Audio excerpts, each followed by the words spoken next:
Alright. Hello everybody and welcome back to the life and suffering of Sir Brante. So, we are full on in our judge duties, defending the common people. I forgot to load into where we were again. Whoops. I was too busy looking at everything, trying to make sure everything was good. I started it a little too early. But it's fine, it's fine. It doesn't take too long. Got my coffee here.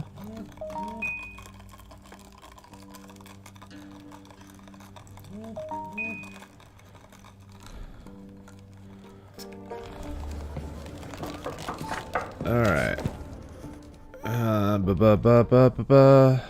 We've gone through this. Octavia's here. So in the last one, Octavius is unhappy with the way we've been helping the commoners. So she's here to... Hi, welcome to the stream. So she's here to essentially threaten us into being more...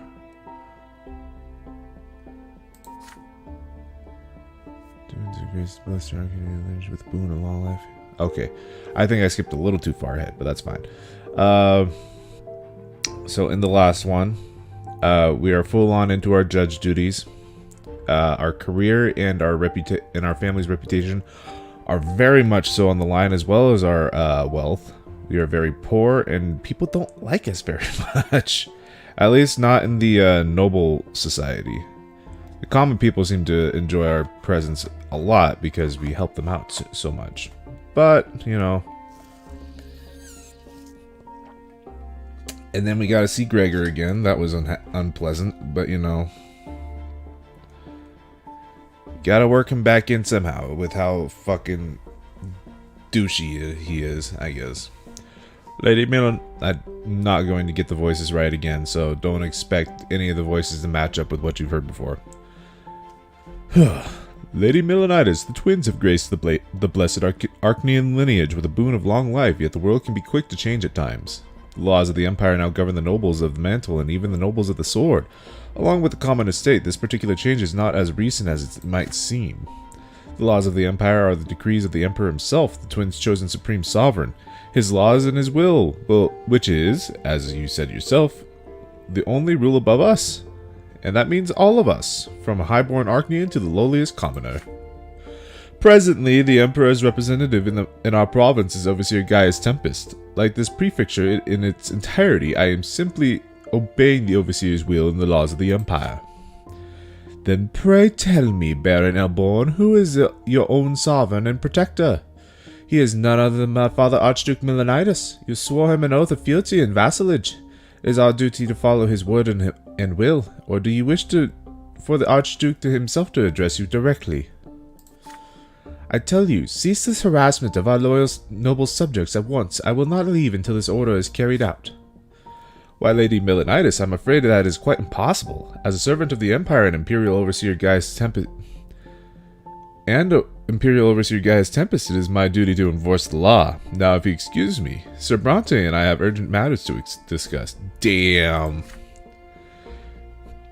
The gaze of the Archduke's daughter is locked with the prefects in a silent struggle. Each expects the other to back down first, but then Octavia suddenly turns to you.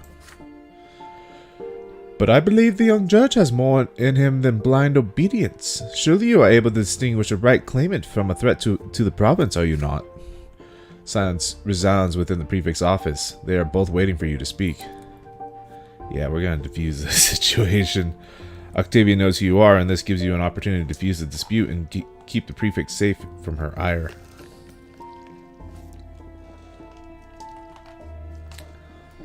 Interesting. So I'm going to guess that this will not increase our reputation with either of them, but you know, I'm fine with that. Whatever keeps the peace. You have Lady Octavia's attention now. She may not have shown it in Sir Elborn's presence, but she remembers you from the capital quite well. Skillfully, you take advantage of the connection to reduce the tension. You start by reaffirming her position. Truly, the Archduke has every right to look after his noble subjects. You would never expect an ancient dynasty to abandon the loyal nobles to their fate. Having said that, you shower the Archduke and his noble dynasty with praise, including a brilliant progeny who has deigned to grace the prefect's office with a visit. You casually mention your encounter with Lady Octavia at the fencing tournament in Eterna. I have to admit, Brante, for a human, you fought valiantly indeed. I've witnessed some of the best Archnean sword masters at work, and yet your fighting piqued my curiosity. There was a look of relief on Sir Elborn's face as he watches you converse. Still, he returned to Octavia's demands. After all, she did not come here for small talk.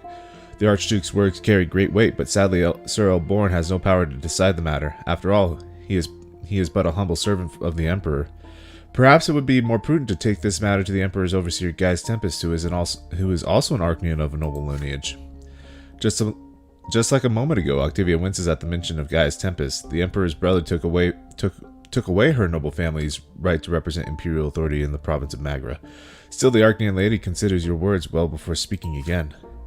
To a certain extent, you are right, Fox Brante. I cannot help but admit it. We Archneans ought to avoid involving humans in matters of supreme authority. It is still my wish and intention that Sir Elborn presents us with an answer, but if he is absolutely must... What? What is this sentence? But if he absolutely... Oh, I'm just brain dead. Oh my god. But if he is absolute... No. If he I don't know why I keep saying he's. That's what's fucking me up, is my brain's... There's no S in front of the he. Stop, brain. But if he absolutely must learn of the Gaius Tempest beforehand, then so be it. But do not tarry too long with your answer, or you risk angering my father.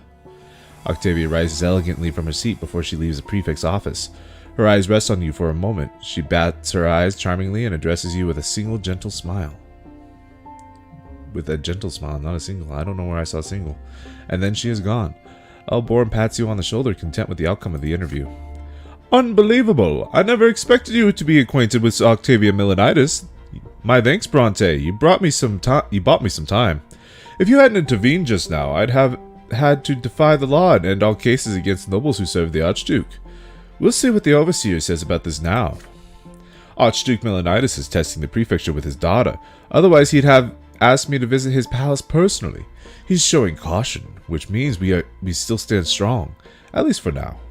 We will continue our service to the law without regard for the outmoded ways of the past. But I digress. This is high politics, and the prefecture still has plenty of cases to resolve. Let's get back to our work, shall we?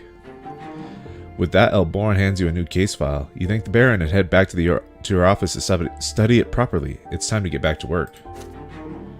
Yeah, I kind of figured that was going to take willpower. And we're low on willpower again. Woo! After all that willpower we gained.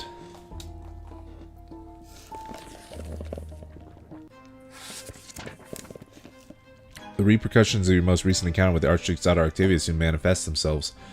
A letter bearing the seal of the great dynasty of Milanitis arrives the next day. Inside the envelope, you find an invitation to Castle Serpenverda. Serpenverda. That's how you pronounce it. I like Serpenverda, though. Serpenverda. It's actually kind of entertaining to say. Serpenverda. Say it with me. Serpenverda. The Archduke's residence. Visiting the Archduke of Magra himself is a great honor. To decline... Oh, I just bit my tongue. To decline such an invitation would be an insult to a colossal magnitude. You immediately purchase a new doublet in the latest fashion and ask father to lend you a precious family brooch. It depicts the Brante family crest, and the leaves on the oak branch are made of tiny emeralds. Octavia should find it to her liking. Your family cannot help but notice your preparations. Mother watches nervously as you make sure everything is ready for your journey.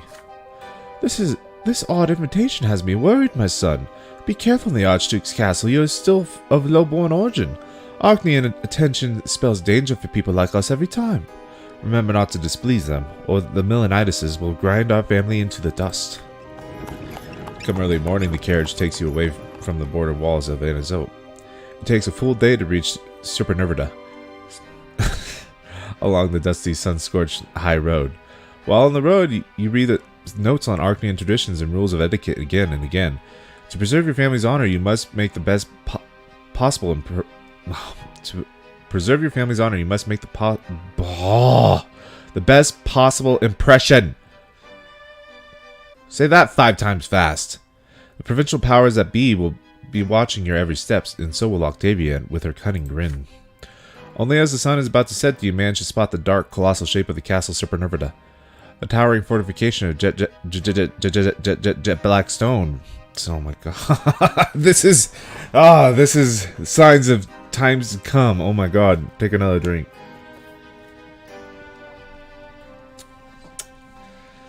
Spread across the peak, looming over the bed of a long-gone river, the carriage climbs the narrow serpentine road to the castle gate. Soldiers of the Archduke's guard approach you, and you present them with the invitation. The guards eye you with suspicion, but give you the signal to open the gate. You are now inside the walls of the Archduke's castle. You had expected to see many carriages of other guests beyond the gate, but the courtyard is strangely empty. The guards show you to a servant who guides you to a room reserved for guests and leaves you there to wait. The servant soon returns, and you follow him through the dimly lit quarters of Supernervida, lavishly adorned with silver, emeralds, and weapons of war. The castle is silent. There is no noise, no music. It seems completely uninhabited. The sound of your footsteps is smothered by the soft velvet beneath your feet. The servant stops in front of a pair of massive doors made of black wood. This is your destination, he gestures silently. You enter an enormous room, its walls covered in portraits and ancestral relics. In the very center of the room is a towering throne carved of black wood. Upon the throne you see the delicate silhouette of Octavia Milonitis clad in a black velvet dress embroidered in silver. With a commanding gesture, the Archnean lady bids you approach. You're here at last. Are you surprised, Fox? How odd. You didn't think my father would actually summon you to an Archnean castle, did you? Or are you truly that naive? How sweet of you. No, it was I who summoned you here. You are alone in the castle. Portraits cover the walls, portraits of Archneans with dark eyes and jet black hair. They resemble birds of prey, and their eyes seem to watch you with contempt that makes you uneasy. Allow me to introduce you to my family.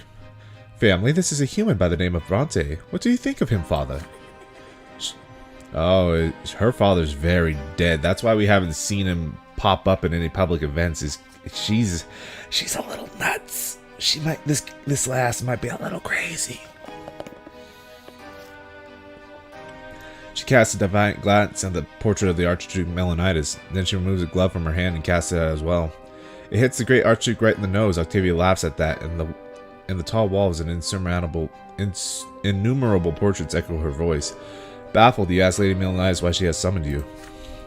Because you have caught my attention, and I noticed you even when you were so much younger than you are now. And then I started seeing you again and again. I've caught myself thinking about you quite often, and so I've decided that I wish to possess you. You will become my companion. Other humans will envy you, but no one will dare to cross you. My name will open any door you like. In return, you will satisfy my every whim, and I will do with you as I please. Octavia rises from the throne, the hem of her dress lifting up to reveal her elegant, slender leg. Ooh. Wow. You know the history of this throne, yes? My ancestor Char Melanitis used to sit here during the rebellion of Magra. Can you imagine that? Char Melanitis made decisions that transformed the entire empire, all from this very seat, and now it's gathering dust in this vainglorious art gallery of my father's. Now, come to me, human. Octavia waits for you to do her bidding. One does not argue with an Archnean since the dawn of the Empire. They have taken whatever they wanted. If you refuse Octavia, daughter to the Archduke of Magra, you will insult her greatly. If you submit to the Archnean woman, if you become her plaything, everyone will know you are in the good graces of Lady Melanitis herself. As a human, what more could you possibly dream of? You recall your chance encounters with her from the days of your youth to the more recent times. What are your feelings for this exceptional Archnean lady? What does she truly want from you?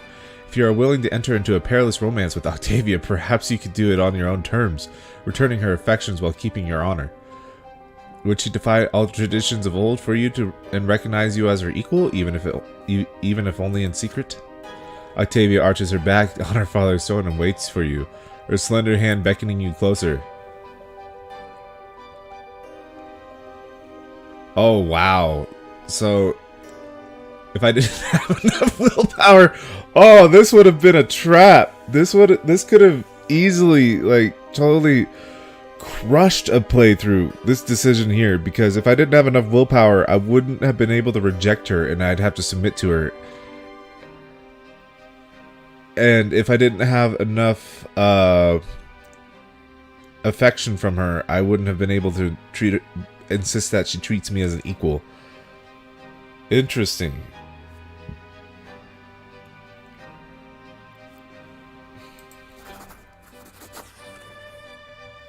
Oh boy. This was not the romance I was expecting to get into. I actually expected to romance with Sophia, but she hasn't popped up since the beginning of chapter 2.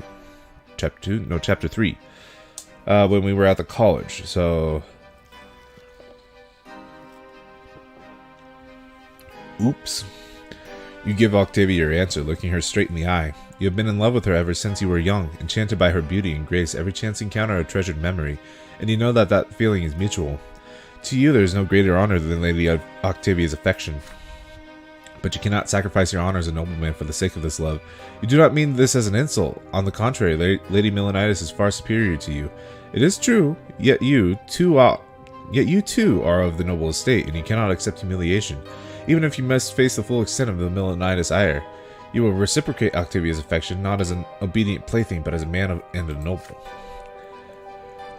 Your impassioned speech ends, and you steel yourself and face her wrath. But to your surprise, Octavia seems lost in thought, her eyes downcast.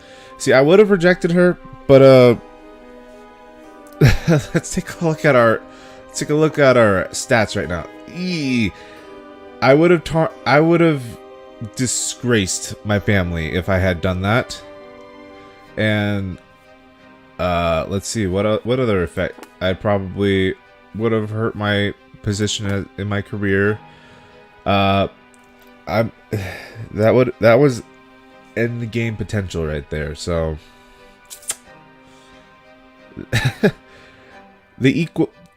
asking her to address me as her equal was about the only option I had.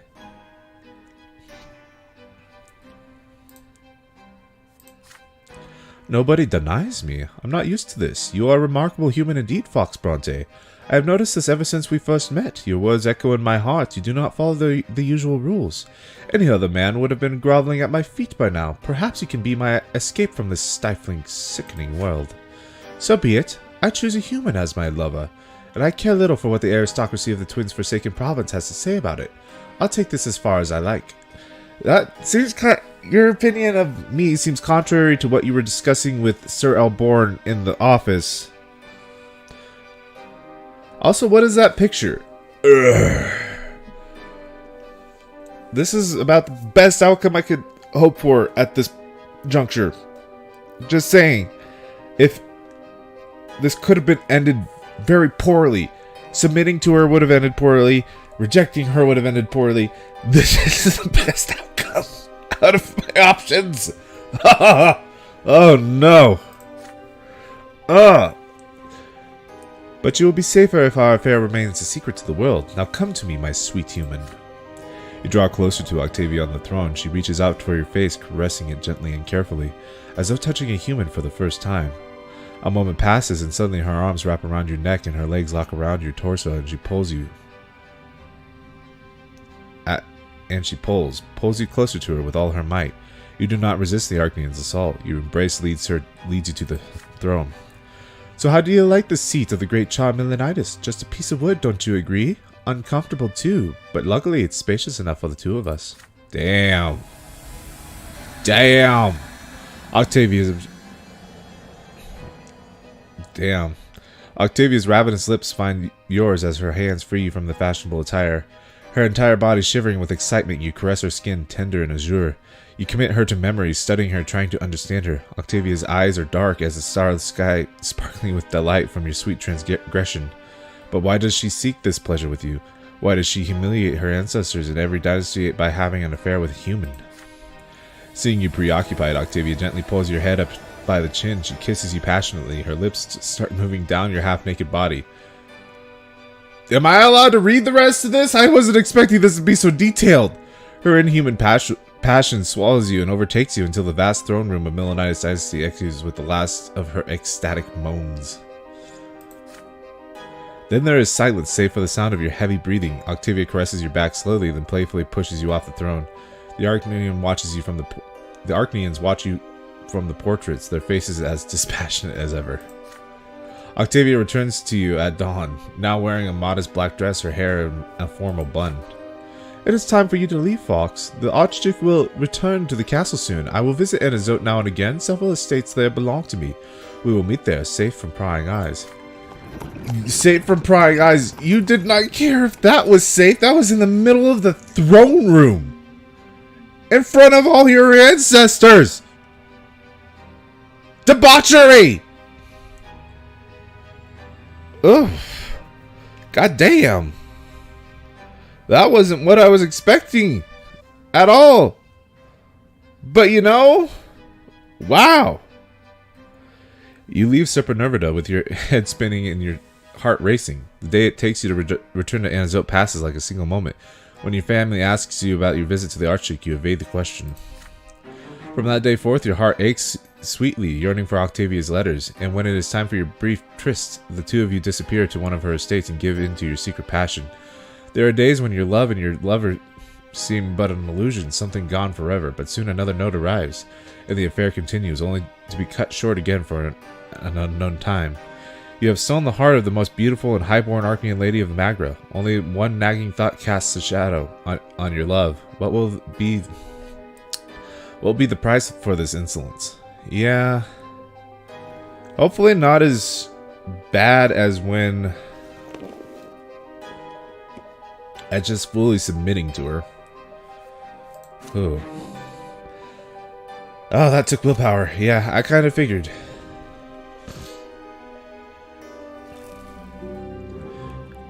You have started an affair with the daughter of the Archduke Milonitis. Yeah. Yeah. God damn. Your home has been much more peaceful for the last year. The fights between Stefan and Gloria are not as fierce now, but how long will this last? Your job takes up all your time. You see your parents and siblings less and less often. Sometimes you don't even know what they are doing while you deal with the constant stream of duties. The morning you head out on your urgent business, you take one step out of the gate and run into a uniformed gendarme. Fox Brante, your presence is requested at the prefecture dungeon. Taken aback, you ask what this is about. We have your brothers Stefan and Nathan Brante in a cell. They were arrested last night at the Steiner's Inn. They asked us to send for you. Alright. Stefan and Nathan, huh? The cells in the prefecture dungeon are cold and damp. The guards lead you to the bars, and behind them you see Nathan huddled in the corner. Your younger brother is unshaven, more disheveled than usual, and reeking of wine and filth. Near the cell you see Stefan grimly sitting in a chair. You guess that the gendarmes thought it best not to put him in the same cell as his low-born brother. Upon seeing you, Nathan lets out a whimper, and Stefan cracks a bitter smile. The sheath on your brother's belt is empty. There you are at last, Fox. Oh, have a look at our younger brother. Yesterday he got drunk in the company of some dubious fellows. They are commoners, yet they dared to surrender to pleasure. They started a brawl, wrecked the inn, and harassed the waitress. As soon as I heard, I rushed over to save this drunkard from shame.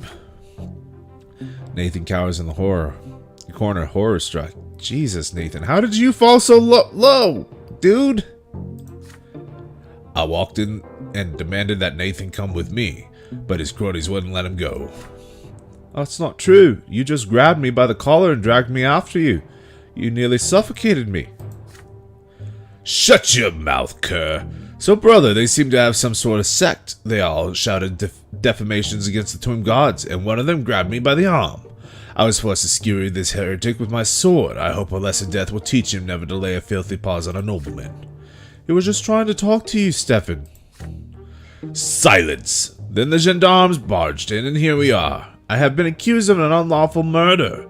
Apparently the new laws allow killing a commoner only if he attacks first or wields a weapon.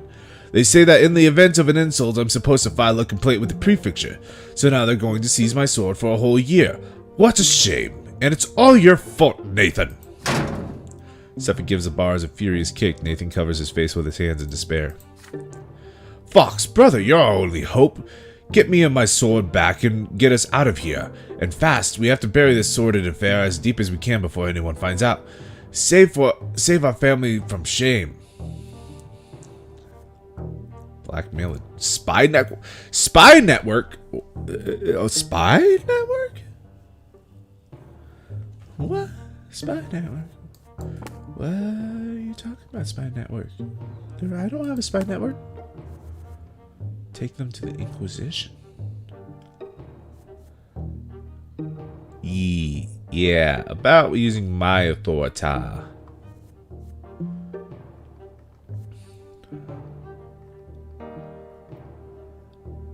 mean, if all they're gonna do is take his sword for a year,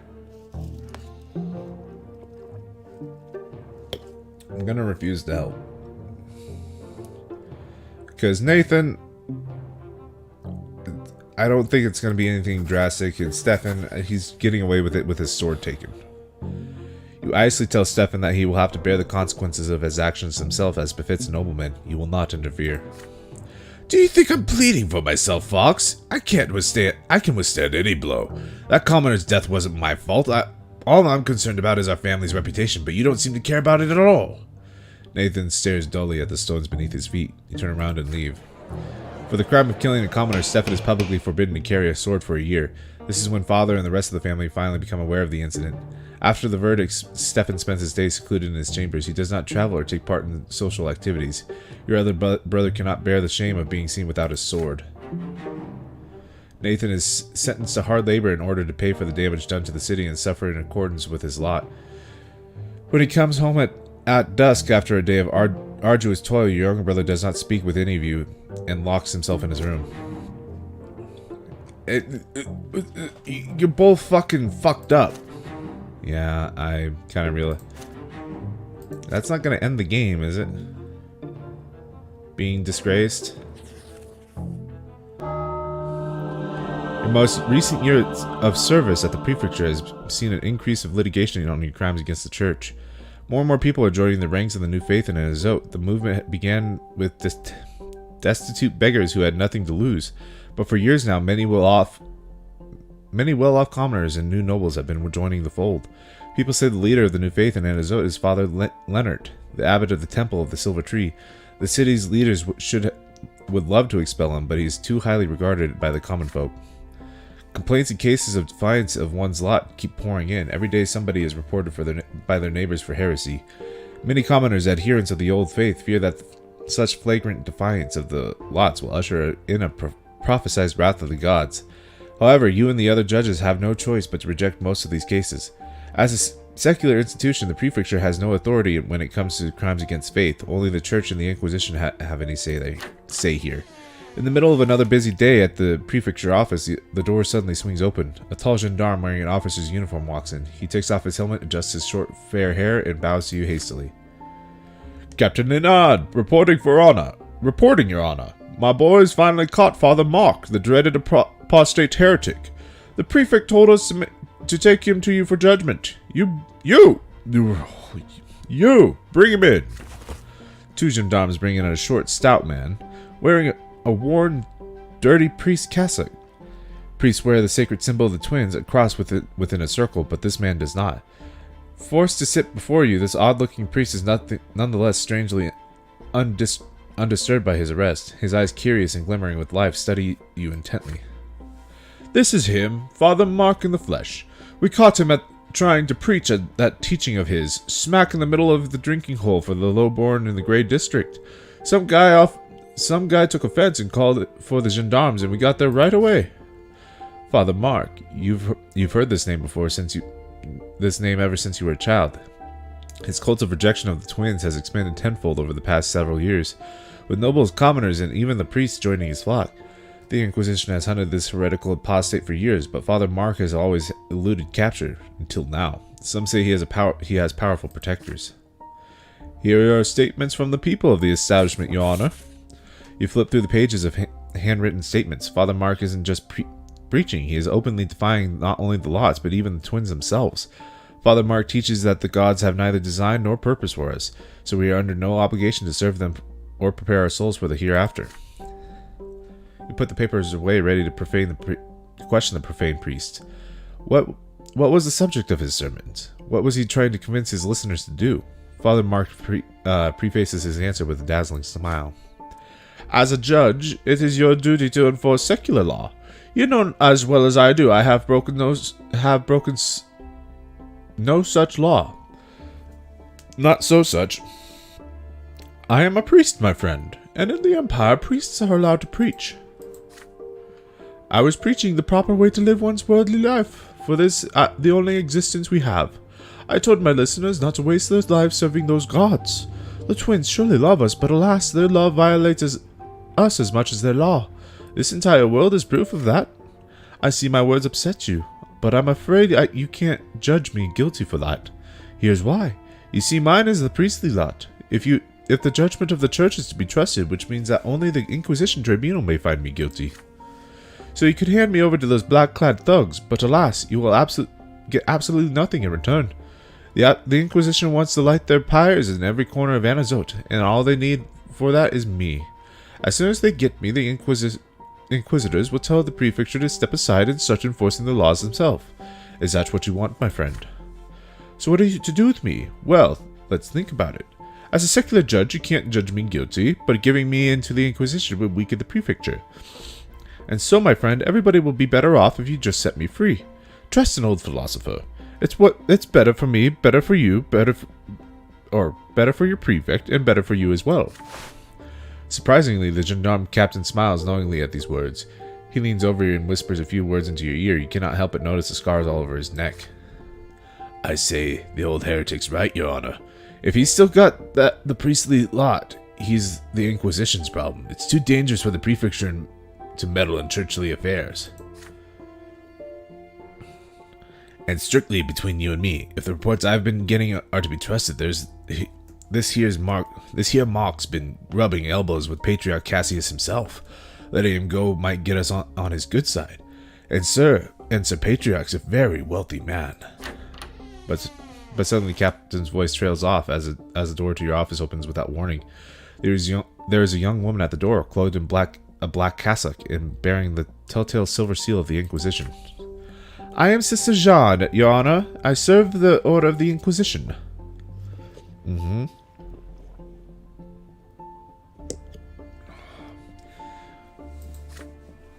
That stern face, those piercing brown eyes, they seem somehow familiar. Of course, this is the young acolyte girl from the Temple of the Silver Tree, the one he saw during the school visit. She is an Inquisitor now. Your men did well to track down and arrest Father Mark. Splendid! We have been hunting this false preacher for a long time.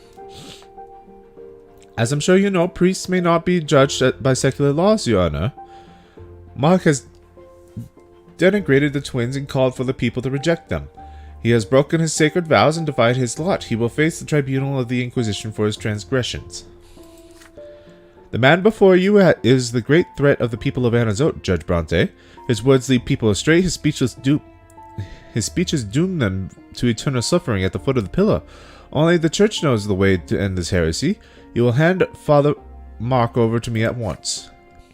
Sister John remains in the doorway, wordlessly refusing to leave the prefecture without the captured heretic. The gendarmes and the captain stand still awaiting your orders. Father Mark is lounging in the chair, enjoying himself and eyeing you curiously, waiting for your decision on his conscientious situation. Exists for all estates, so you will find a way to judge Father Mark guilty in secular court.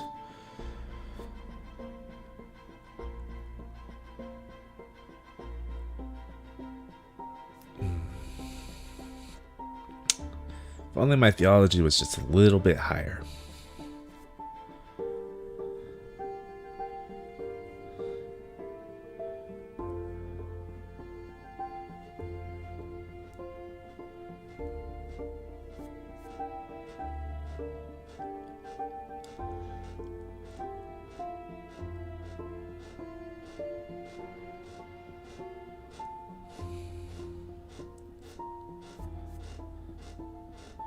I think setting him free is... he didn't break any law, and it would be a dick move to hand him over to the Inquisition. I think setting him free is honestly the right move. I just don't like how it takes scheming to do this.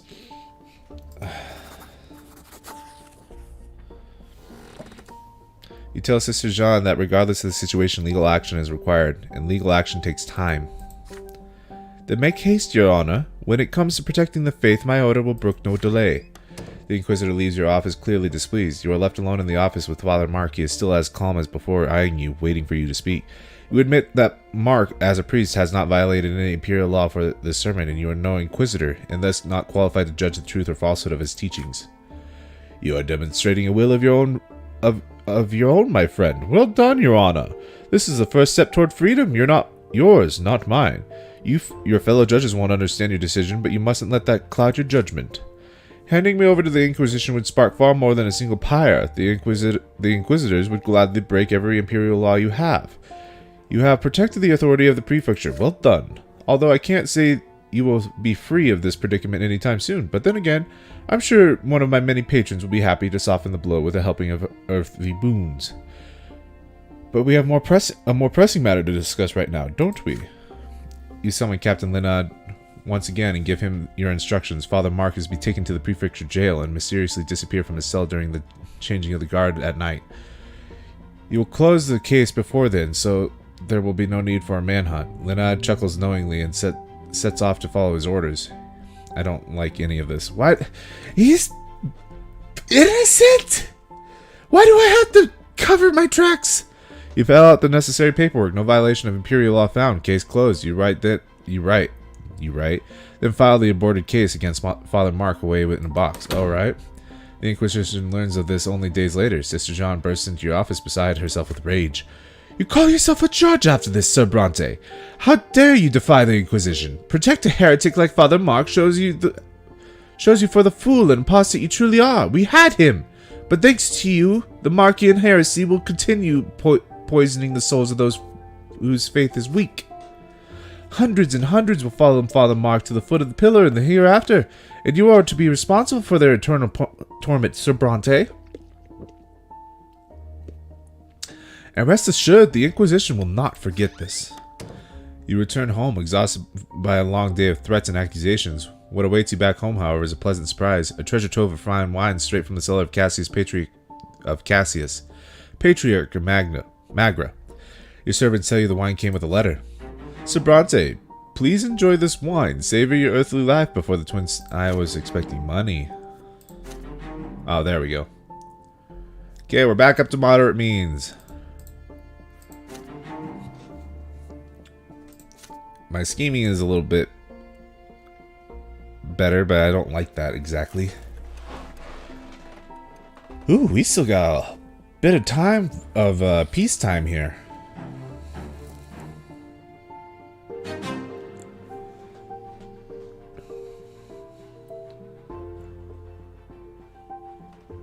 Who is this guy again? Oh, yeah.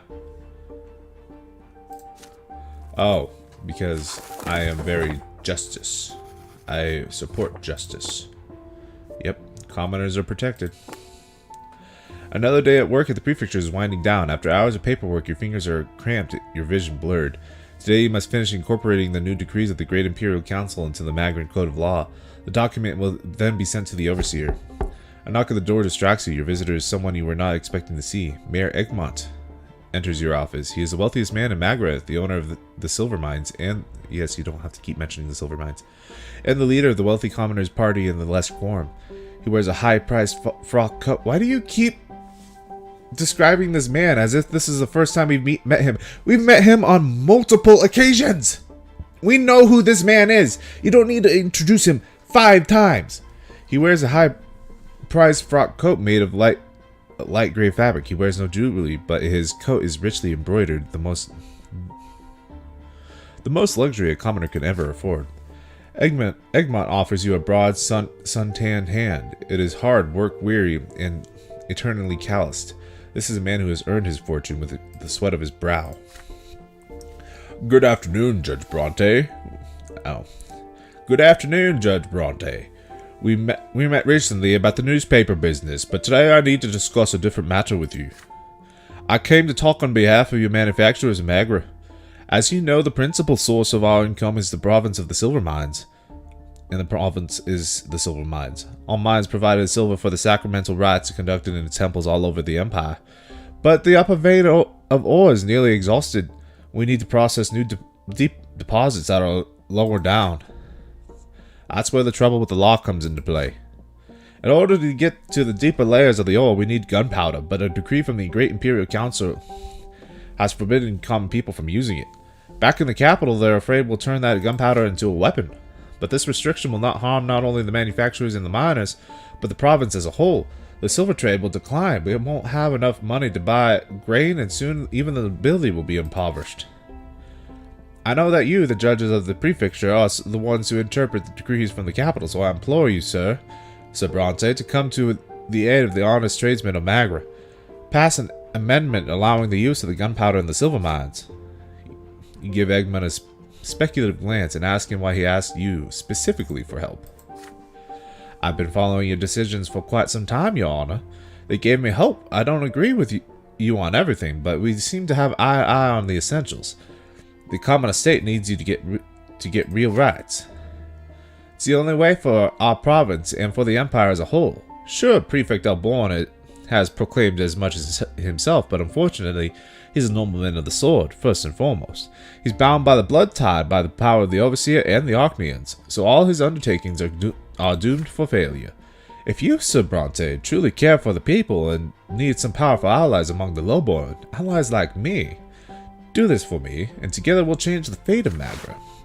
Eggman extends his hands, hope in his eyes. You take your time before answering, weighing his words carefully. I mean, he's got a point. If silver is the main export of the city, and they can't export more of it or mine more of it, then it's going to be bad news bears. So it's the best. It's really the best outcome. At this point, I have to consider the best outcome rather than the bad ones because I'm not doing good. Oh God, my family honor is disgraced. It's not tarnished. It's disgraced. Ugh. You take his hand. Egmont gives you a strong handshake. You tell him that you share his apprehension to understand that silver is crucial to the province. Yeah. You promise to amend the law so that the restrictions do not apply to the silver mines. Thank you, Fox Brante. Nobles who care about the needs of the common folk are few and far between. This is what nobility really means. I share with your belief that only a union of the estates will lead the empire to order and prosperity. You can count on my support. Silver is the lifeblood of Magra. Today you are not only saved us all from ruin, you've also made every Magran a little bit richer, yourself included. I'll make sure the Brontes get a share of the profits. And I promise you, Brante, this gunpowder will shatter the ancient rock formations and reveal their hidden treasure to all of us. Magra's commoners are protected, moderate means, and my career is still safe. Sweet. We got more money. Everything's fine. Getting stressful. Your tenure as judge has yielded considerable results. More and more often, common people come to the prefecture to assert their rights, and succeed in doing so. Some local villagers have even started coming to seek the court's protection. All over the province, there's talk that a new era has come. That law is in fact the same for all. In the morning, on your way to the prefecture, you anticipate a peaceful day full of paperwork. But as soon as you enter your office, Alborn rushes in after you. Don't sit down, Brante. You've been assigned an urgent investigation. This morning, a tradeswoman, old Miss Steiner, came to the prefecture with her 2 grandchildren. She demands that we punish Sir Elverger for setting fire to her shop and trying to rob her. Well, the Steiners had just finished writing up a complaint when Elverger himself came bursting in. He immediately sued the Steiners for his own murder. Oh, this is gonna be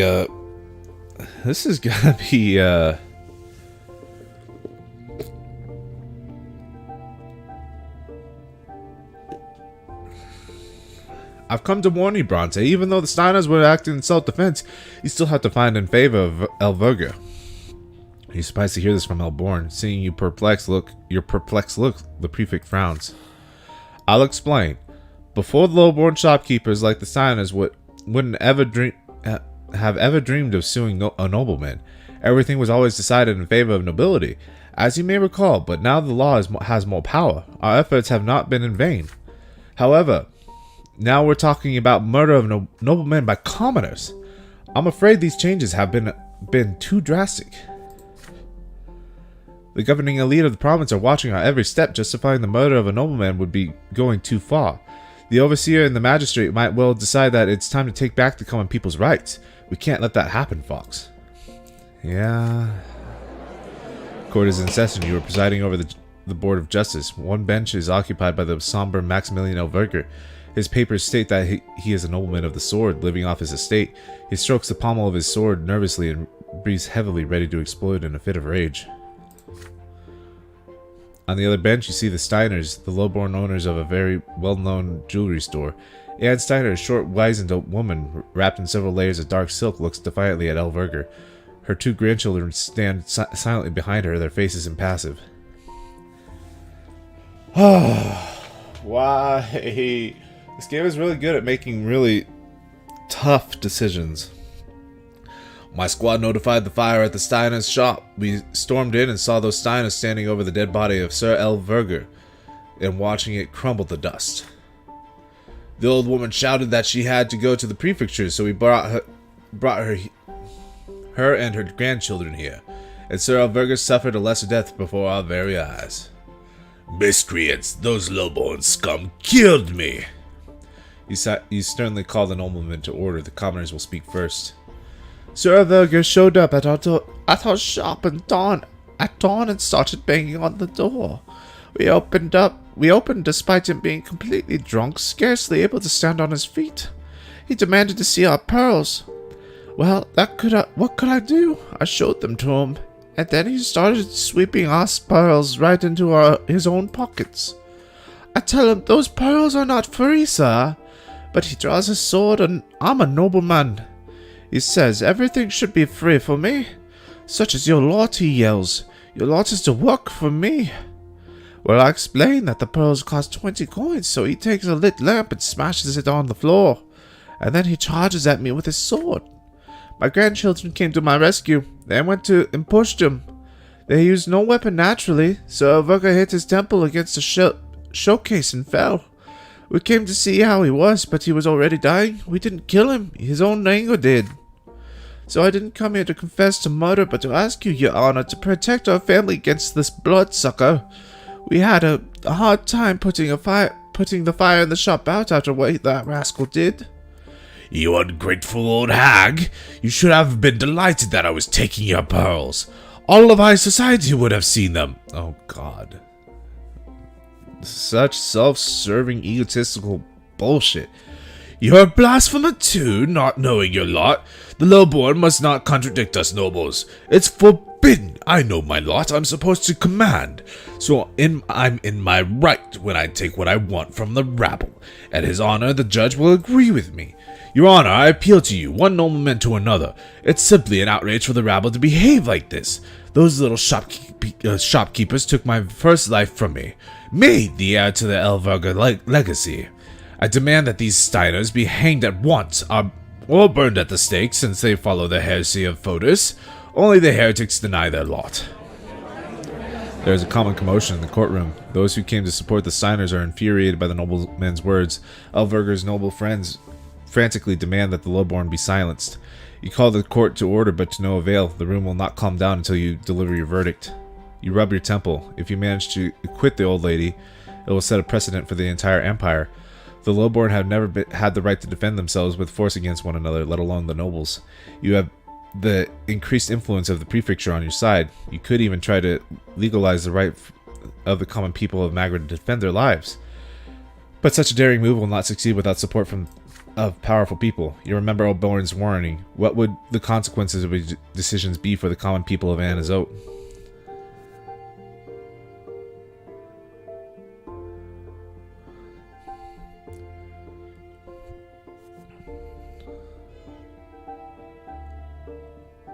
Ugh. Should you quit the ciders? Can you? I can't. I can't. Fuck!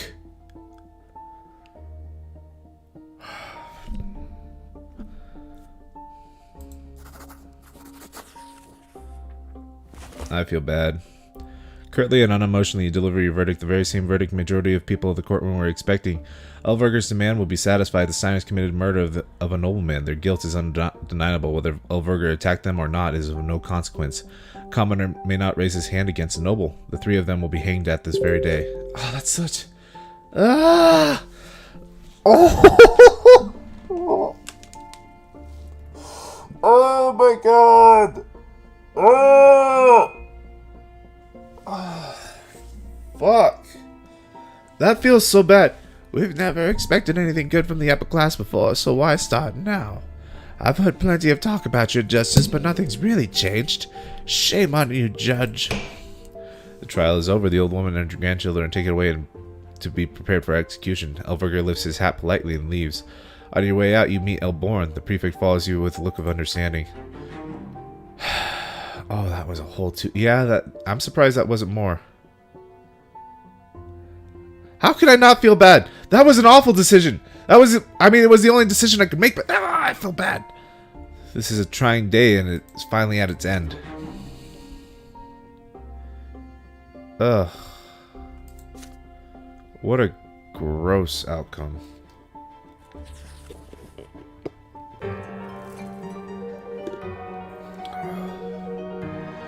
God, that leaves a bad taste in my mouth.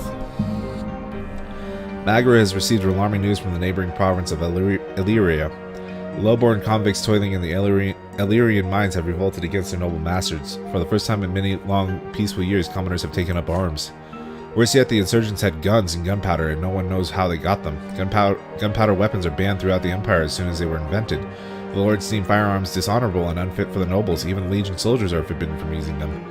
But now gunshots were echoing through the mutinous Illyrian mines. The Imperial Legion was deployed to quell the riot. The Legionnaires slaughtered the rebels without mercy, and the uprising choked to death on its own blood before it had even begun. The south of Illyria is now a forest of gallows. The convicts' corpses were left swaying in the wind as a warning to any commoner who might dare take up arms.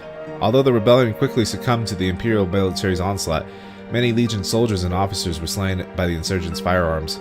Their steel armor was no match for bullets. The rioters' weapons were destroyed in a public ceremony, but no one knows who built or smuggled them into the mines. And Imperial overseers soon issued public reminders in their provinces. The punishment for owning a gunpowder weapon is true death by execution. But the Empire is still restless, still anxious. Somehow guns found their way into commoners' hands, if only for a short time. Could gunpowder and lead one day endanger the old ways of the Empire? Authorities in Magra fear that unrest may soon spill over here. Due to the double tax, peasant farms and industrial manufactories are facing harsh times.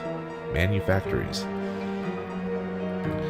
The province's wealth is steadily declining, but the discontent of the commoners is still held back by the eternal lot that demands that they accept their suffering. Yikes. You arrive at the office one fine morning and find a visitor already sitting there. The visitor is none other than Thomas Guerrero. His heavy uniform already bears a captain's chevrons. Thomas looks nervous, his fingers drumming with foreboding staccato on the desk. Why has your old friend decided to pay you a visit? You pat your friend on the shoulder and congratulate him on his promotion. Thomas shrugs, quietly brimming with pride. I got bumped up a month ago. Apparently the Legion is running short on decent officers. And when I realized there were so few of them, wish I knew my direct superior was going to be our very own Commander Otten. Thomas grows grim at the mention of Otten. Listen, buddy. You and me, we always help each other out, right? That Archnean bastard, well, he challenged me to a duel. For the second time. He cut me down a month ago. That was my second lesser death. I know I never told you, but it was tough. It was tough. The gods, they spoke to me there, in the hereafter.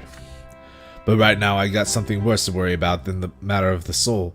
See, Otten, he remembers me from the time at the academy when I stood up to to him at the party. Now he's gonna kill me again, and again until my true death comes. So it's a duel. That's Otten's way of having fun with his subordinates. Fox, I'm asking you as a friend, will you be my second at the duel? I know Prefect Elborn doesn't like any kind of sword fighting. It's one of the old traditions he wants to put a stop to. But if I show up without a second, he won't just kill me for a third time, he'll dishonor me too. You knit your brow in thought. In the Prefect's opinion, dueling is a lawless tool of noble tyranny. Elborn sees duels as an outmoded way of circumventing the legal system. He would be crushed to learn that one of his judges has been involved in a duel. Thomas sighs heavily. I know this is hard, pal, but I've got no one else to turn to. All the boys in the Legion fear Otten like the plague. You're the only noble who can support me in this. But I know this duel won't be the end. Our great Sir Otten will find an excuse for a third duel. Before you know it, that'll be my last one for sure. Thomas rolls up his sleeve on his uniform. 2 pitch-black lines encircle his forearm. He is desperate and it's easy to see why. One of them against an Archnean swordsman is... One-on-one against an Archnean swordsman, he is doomed. I'm gonna fucking beat Thomas's second. Fucking me and Thomas all the way. Oh, I could stop the duel from taking place.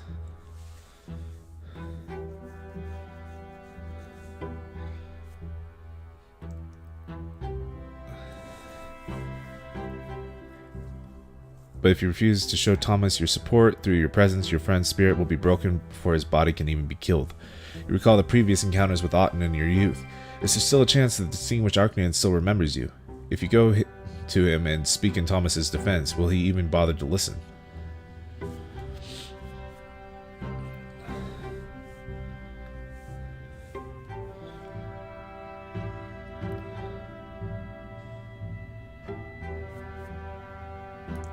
We'll agree to be Thomas's second. You have been best friends with Thomas ever since you were little boys. Does he really think you would abandon him to such a cruel fate? Of course you will be his second at the duel. No matter what, your friendship will not be broken, not even if you risk Prefect Elborn's displeasure. As the two of you walk to the palace ruins, you finally have time to ask Thomas for more information. What was Otten's excuse for challenging him to a duel this time? Here's what happened. Otten told me to head to a nearby village with a squad of Legion soldiers. Silmina, it's called. The villagers refused to pay the Archduke's tax, said that they already paid the tax to Gaius Tempest's men. He's the overseer, so the law says the tax is his. So Otten told me that the lads had to string up a couple of the rowdiest peasants and put their houses to the torch and reach to teach the rest of them a lesson. That's fucked up. So he went there, and let me tell you, buddy, I didn't join the Legion to start hanging people and burning villages. So we decided to have a word with the village elder first. The locals soon realized what was going on. Losing money is one thing, but losing a spare life is worse. They hemmed and hawed and finally found enough cash to pay Archduke Milanitis. Ugh. Which means we came back to Anazot with nobody dead and all the money for the treasury. But then the commander summons me and he claims I didn't follow his order. Which means I also slighted the honor of the noble Archnean who's my commander, so he challenges me to a duel. And you know what? I'm not the first Fox, and I'm not the last. Any officer in the Legion could end up like me. Otten does as he sees fit, with no plans to stop. He is a commander, he's a noble of the sword, he's an Archnean. We're just dirt under his boot. Who's gonna rein him in? You reach the site of the duel just before dawn. By a half-crumpled wall, you see a tall figure clad in a thick cloak. Doris Otten, High Commander of Mag, are already expecting you. His assured fingers drum impatiently at the pommel of his sword. Thomas dutifully bows to his commander. Otten grimaces at him. You're late, Captain Guerrero. What should I have to wait for you? Why should I have to wait for you? You've insulted me again already. And who's this? I've seen your face before. Anyway, I don't have time for this. Make haste. I have other duties today. Commander's second appears from the shadows, a young nobleman, quiet and eager to oblige his betters. As second, you ask the duelists if they are ready. Without a word, Otten draws his sword. Thomas nods anxiously, clearly ready to face another death. The two bow ceremoniously and adopt a dueling stance. The difference between them is apparent as soon as they begin. Otten's sword seems like an extension of his arms. Thomas pales before him, like a clumsy child who has grabbed his father's sword for the first time. Everything about this battle shows that Auten treats this duel as no more than an entertainment. The Archnean moves around so rapidly and gracefully, your friend can barely defend himself against the flurry of strikes. Then, for the smallest moment, Auten tones down his assault, and for the first time during the duel, Thomas makes a riposte. Easily and effortlessly, Auten deflects Thomas's blow and then retaliates. His sword sticks to your friend's shoulder. As soon as you see the blade drew blood, you shout for the duel to end. The debt for the insult has been paid in blood. If the lesser of the duel is ready to offer his apology, the fight must stop. What? Is some human trying to teach me the laws of the duel? I am an Archnean of the Auten dynasty. There is no one here who can teach me the ways of honor. His sword flashes and stabs your friend straight through the heart. A wet red spot begins to spread across Thomas's shirt. I should have just stopped the duel. Your friend stumbles backwards. He drops his sword. His knees buckle. A wheeze, another, then a cough of full blood. His eyes bright red and grow dim and dull. Slowly, Thomas's body disappears. His blood-stained clothes, his sword, and his footsteps in the dust are all that remain. Auten hands his sword to his second, who is ready to wipe it down. Well then, that pitiful human will face another duel very soon. Let's hope he fights better during his last life when your friend is reborn. Tell him my exact words. God, I should have just stopped it. The Archnean walks away calm and composed, his second in tow. Dazed and numbed, all you can do now is gather your friend's belongings and bring them to his house. Unless you intervene, Thomas is doomed to meet his true death soon. You are a judge, but to an Archnean of such rank and birth, your authority means nothing. Is there any way you can help your friend? Should have just stopped it.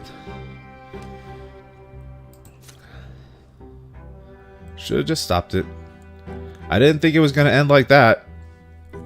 I knew he was desperate to kill him, but I thought he would have respected that there was a witness there, but apparently not. The day after your meeting with Thomas, time slows to a crawl. As you examine one case after another, you cannot help but think back to your friend and his fate again and again. There's a knock at the door. Baron O'Born, the prefect, has decided to pay you a visit. I have a matter to discuss with you, Brante. Would you mind if we take a walk? It's getting a bit stuffy in here. The prefect clearly wants to discuss something in private. You walk down the stairs and leave the prefecture. Soon the two of you are walking down the noisy streets of the Brass District. The wind is strong today. The gray sky mercifully overcast. The people around you are bartering, buying and selling eagerly. The streets are full of craftsmen and factory workers. Merchant carts squeak as they roll down the streets. The head of the prefecture looks more worried than usual, lost in thought as he observes the bustling street life around him.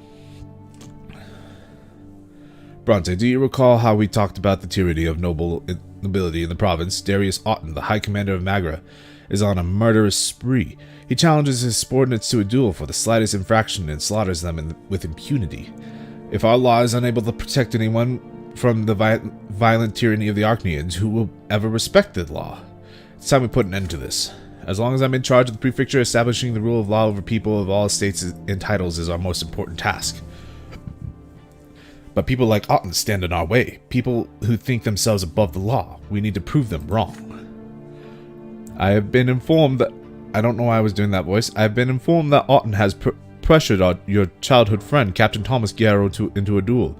And I believe Sir Garrow has sought your assistance in private, am I right? You admit that it is so, indeed. As an old friend, Thomas is counting on you to defend him.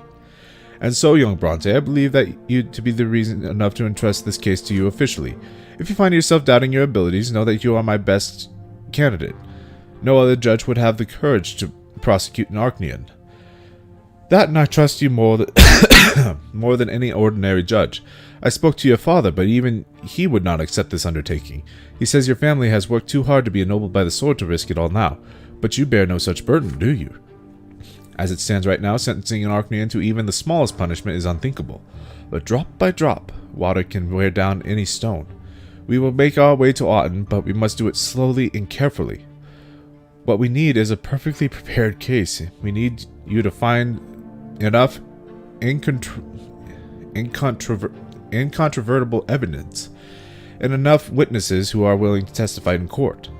But I'm sure you realize that even this won't be enough to force an Archnean to go to trial, don't you, Fox? We have to change the unspoken rules in our city and province. We'll start with the lower-ranking people, lower-ranking cases, and little by little we'll establish rules that even highborn nobles will have to obey.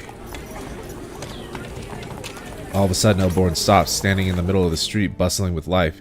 He points out a number of commoners hurrying about their business. Just look! All these people need to know that there is such a thing as justice. The law must apply to them all. No matter the lot, whether suffering, praying, or ruling, they need to know that they can rely on us judges to enforce the law against anyone and everyone. I'm counting on you. I'm counting on you in this, Sir Brante.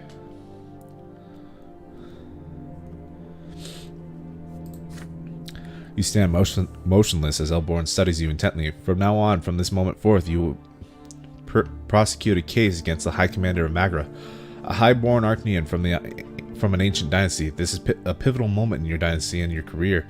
You can rise higher than ever or plunge into the obscurity and ruin. You decide to talk about Thomas and his fate. Right now, he represents your best chance at getting Otten and addicted, but there is absolutely no guarantee he will live to speak at the trial. If you are to oversee this case, ensuring his safety has to be the first thing you do. You're right, Brante. We need Thomas Garrow to see this to the end, but remember, this is about more than just your friend and his fate. This is a matter of law and justice for the entire province. The peril to Sir Thomas's life is great indeed, but if you openly defy the High Commander right now, your standing will suffer accordingly. You can find safe shelter for Sir Thomas away from Otten, but if Thomas remains in the city, he might be of use when you begin looking for Otten's other victims. I realize you are looking for a way to rescue your friend, but right now we must use all caution, lest our entire cause suffer. What say you, Fox? What is your plan?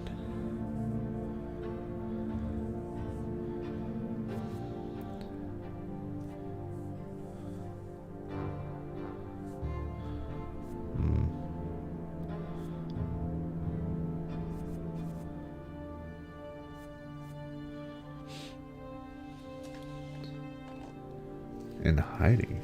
Oh, I probably could have done that.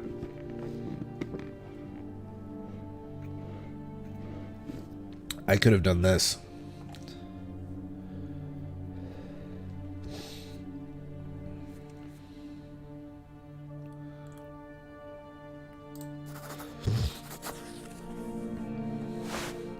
You assured the prefect that Thomas is a crucial witness. Without his statement, the case will fall short of its goal. He will speak at the trial because he is your friend. Few other people would willingly testify against a high-born Archnean. You have to keep Captain Garrow safe from Otten's harassment. Elborn himself has entrusted you with the Otten's case. He has to support you and help the prefecture to keep Thomas safe. And the only way to keep Thomas safe is to send him out of the city and keep him well guarded. Baron Elborn rubs the bridge of his nose, agitated by your words. That is a dangerous first move, Brante. Acting like this is bound to attract Otten's attention sooner than necessary, but you give me your word, and I have no reason to doubt your loyalties. If you think this is crucial, I am ready to take the risk. But Captain Garrow is still a subordinate of Commander Otten's, is he not? I do not condone desertion. How will you explain his disappearance? You tell him about your plan to send Thomas guarded by several gendarmes to the village of Selmina, which he recently taxed on Otten's orders. The villagers are still grateful to him for saving them from the commander's ire under the unpaid tax, so they will provide him with a safe haven for a time, hopefully long enough for Otten to forget he exists. Reluctantly, Elborn accepts your plan. Things are going well. Welcome to the stream. Oh, well, gone. I'm sure you realize that such a pain cannot possibly be sanctioned by the prefect. Very well, prepare and execute the escape. I shall overlook this transgression and use extra caution. My reputation is at stake along with yours. Back at the office, he sent a note to Thomas's address, a brief request to visit the prefecture as soon as possible. He returns to your office that evening. You have not seen him for just one day, but he looks a decade older. It pains you to see him so downcast. But you have news. Otten is well on his way toward being punished for his crimes. You are building a case against the High Commander of Magra, and Thomas absolutely has to participate in the trial as the main witness and tell the truth about the lawless tyranny of his haughty Archnean. Upon hearing those words, Thomas stands tall again. You spy a wicked spark in his eyes, a glimmer familiar from the years when you both were young. My oh my, the Brante boy next door wants to put an Archnean behind bars. Count me in, buddy. I'll bear witness all right, and I'm gonna have myself a good rant about that highborn bastard. You ask your friend to pace himself for now. First of all, Thomas needs protection against Otten's persecution, and you have a plan for that. Wow, it's like our school days all over again. I'm listening. That very night, you and Thomas leave the city in a carriage with blocked out windows accompanied by a squad of gendarmes. Captain Lenard, the leader of the squad, soon grows suspicious of the situation. Your Honor, may I ask why we're heading out in the middle of the night? Pardon me for speaking out of line, sir, but there's something fishy about this. You nip the gendarmes out in the bud. They are soldiers in service to the law in the prefecture, and your word is the will of the law, so they had better respect the glory of the nobility and follow the orders of their superior. You take command of the gendarme squad for the rest of the journey. Though displeased, Captain Lenard has no choice but to relinquish his authority. You reach the village of Selmina by sunrise. You see a handful of houses huddled at the foot of the mountain ridge, their outlines emerging from the morning mist. Well, no one's gonna bother me here, I'm sure of that, and I don't see the locals betraying me either. Thank you, my friend. I hope we see each other again soon. After a heartfelt goodbye, you make your way back to Anazot, exhausted by the long trip. Unexpectedly, the entire prefecture soon learns about your suspicious midnight visit to Selmina. Did that snake in the grass, Captain Lenard, spread the word? Or was it the handiwork of one of your enemies?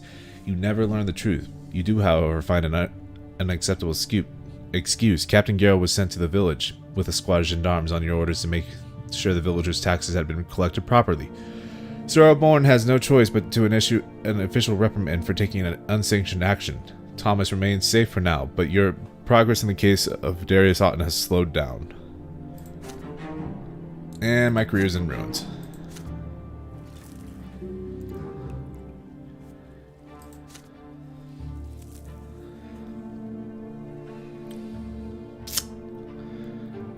Family honors tarnished, careers in ruins. Not looking good.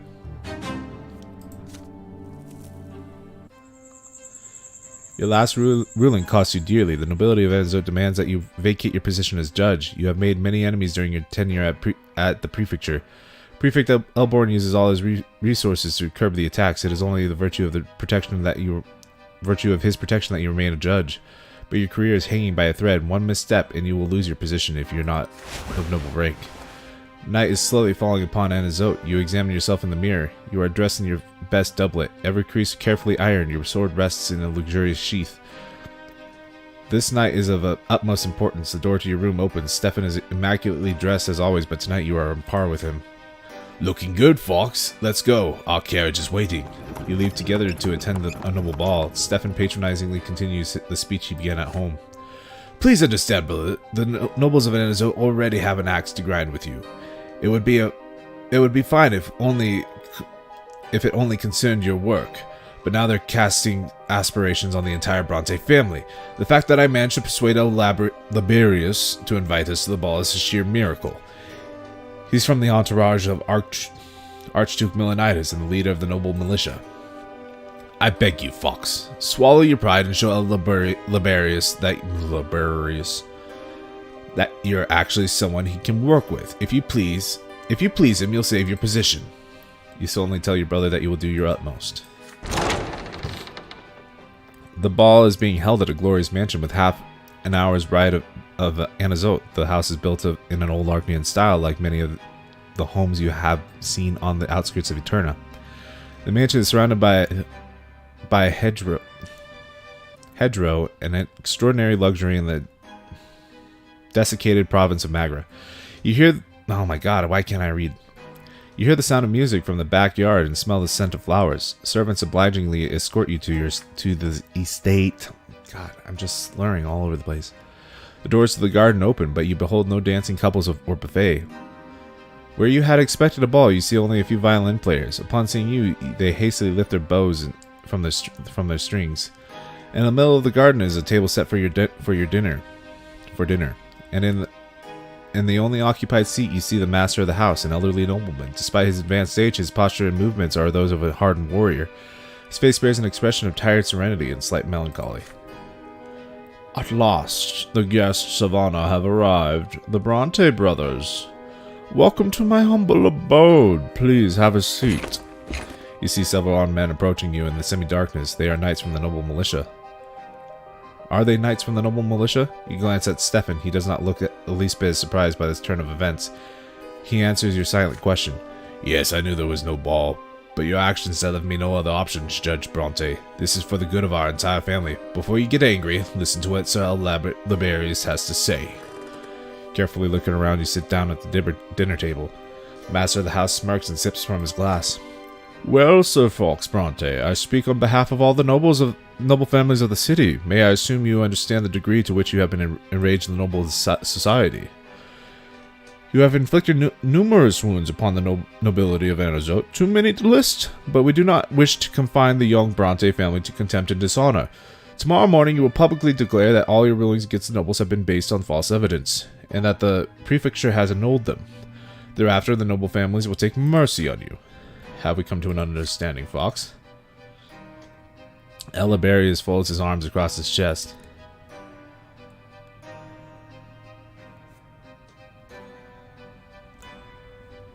Your brother shoots an impatient glance. Come on, Fox, agree! The militiamen in the shadows tighten the grips on their swords. The future of your careers and your family is at stake, as well as your life.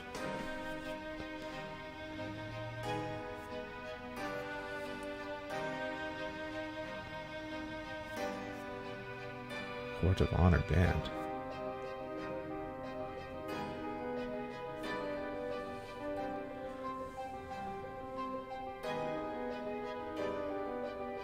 You suggest the insult be expunged in a duel of honor, although you have no hope of winning. You rise slowly, your hand on your sword, under the unblinking stare of your host, and you find it difficult to speak confidently, but you muster your strength. You suggest another way to wash away the insult. Liberius represents the noble families that you have allegedly wronged. He is prepared to settle this dispute in a noble duel to the lesser death. Liberius sighs wearily and gestures to a servant to pour him more wine. You've chosen a fine time to remember our noble traditions, Sir Brante. Sir Brante, now that your own honor is threatened, will you really violate your own ban on duels? Your brother springs to his feet. What's wrong with you, Fox? Sir Liberius has offered you a helping hand and you're going to fight him. Liberius rises. He limps slightly, but is clear from his build and bearing that he is a seasoned fighter.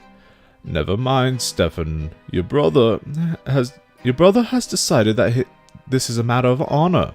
For the first time he has chosen the side of our noble traditions. If this is the way you want to settle our dispute, so be it. I've never fled from a fight. I hope you have more than one life left, Fox. Give me my sword and play something. The violins play. Stefan and the noblemen of the militia silently watch the beginning of the fight. Liberius steps aside and steady in spite of his limp. As you expected, despite his age, Liberius is a splendid swordsman. Your own experience in battle does not even begin to compare. He firmly blocks each of your lunges. You try to strike a powerful blow, but the dexterous old man makes a sudden riposte, hitting your blade with great force. Your sword is knocked out of your hand. A strong thrust, and the old nobleman's blade slides into your chest. You stagger and clutch the wound. There's blood on your fingers and pain in your chest. The violins fall silent. Well then, our dispute is settled. The insult has been washed away with blood, but I warn you, young man, you won't get off so easily next time. You fall on your back. The pain of your chest fades away. Death is upon you. Well, that was the last of my lesser deaths.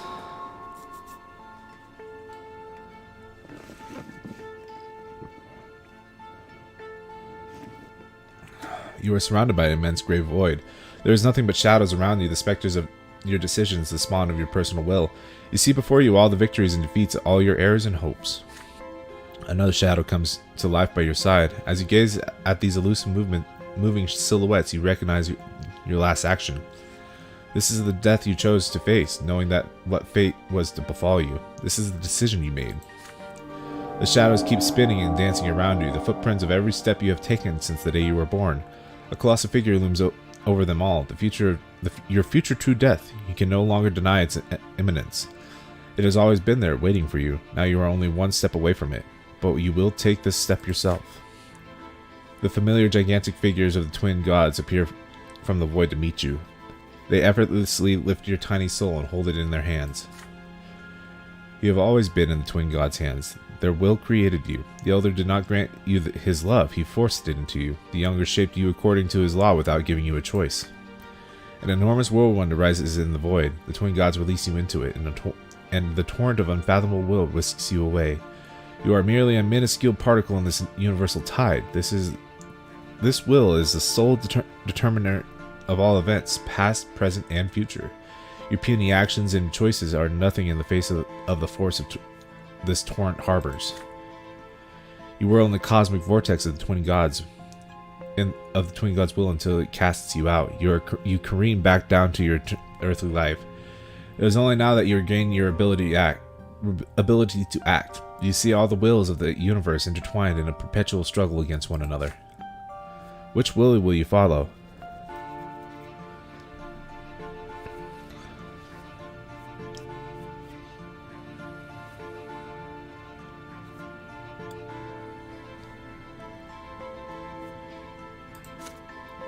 You fall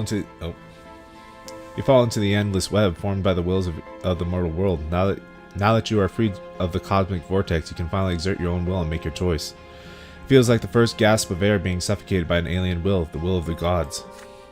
But for your chosen will to be incarnated here in this world, one decision is not enough. You will have to follow this path to its conclusion. To turn this will into reality by way of your decisions, deeds, and actions. Your eyes snap open. You sit up abruptly, the crypt spinning around you. The stagnant stench chokes you. You got out. You succeeded in persevering yourself against the whirlwind that was tearing you asunder. The will of the twin gods have commanded you to continue your existence. You feel the urge to fall flat on your back and cackle madly. You are back. You awaken at dawn in the family crypt. You are naked, blank, rejuvenated. Stefan is sitting solemnly by your side, holding a light cape before you. You're back at last. Listen, Fox. I shouldn't have lied to you. But I was afraid that if I told you the truth, you'd refuse to go to this meeting. I was wrong. You accepted this challenge like a true nobleman. The aristocrats won't refute that. For the time being, we are no longer in jeopardy. But I implore you, be more careful from now on. The family must not be harmed by your actions. Later that day, you go back to work.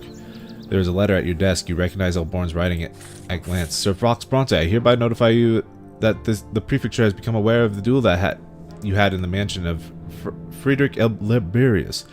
According to the decree of His Majesty Emperor Uther II forbidding dueling, your right to carry a sword is revoked for a term of 1 week. I understand how heavy the burden of your circumstances is, but a judge who breaks the law undermines the idea of justice in the eyes of all the estates. It is an unforgivable mistake. You sigh, the law is the law. I am now a seasoned warrior. Alright, I have to take a slight break. I need to go pee.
Alright. A holiday is coming. A day when the entire Empire thanks the twins for the silver tree, the sign they left behind as a reminder of their eternal presence in the world. This momentous occasion is especially important for Anazot, but the clergy cannot agree on how best to celebrate it. Father Leonard has called for all worshippers of the twins to approach the temple of the silver tree and kneel before the sacred relic. But the old clergy balks at the idea of Leonard and the new believers leading the ritual. Day has come, an immense crowd is moving in a procession towards the temple near the silver tree where Father Leonard awaits. But an inquisitor by the name of Jean stands in their way. She strikes a defiant pose. Confronted by a member of the Holy Order of the Inquisition, the procession reluctantly stops. People, turn back! Those who attend Leonard's rites will succumb to the new faith. Those who reject the lots will defy their divine design. You are about to bring the wrath of the gods down upon us all. Open your eyes, go back to your homes, and pray to the twins. The procession wants to move. The people are confused until Father Leonard himself walks out of the temple to meet John face to face. People of Anazot, no one has the right to deny the sacred ritual of the worshipping at the tree, not even the Inquisition. Is such a denial not more likely to provoke the wrath of the twins? The Inquisition must know that the new faith does not seek to challenge or defy the twins. We are merely trying to correct the mistakes of those who came before us. We do not anger the twins, we merely vex those who refuse to accept the dawn of the new age.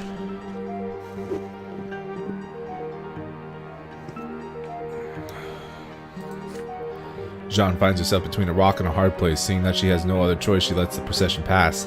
The new faith's numbers have swelled of late. It cannot be stopped now.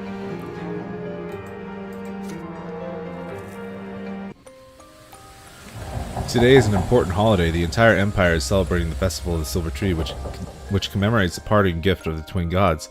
The divine sapling they planted in our mortal world in the middle of the Anazot. The families of the city spend the day in peace and quiet, contemplating the divine roots that join together all people, their bloodlines, and the entire Empire.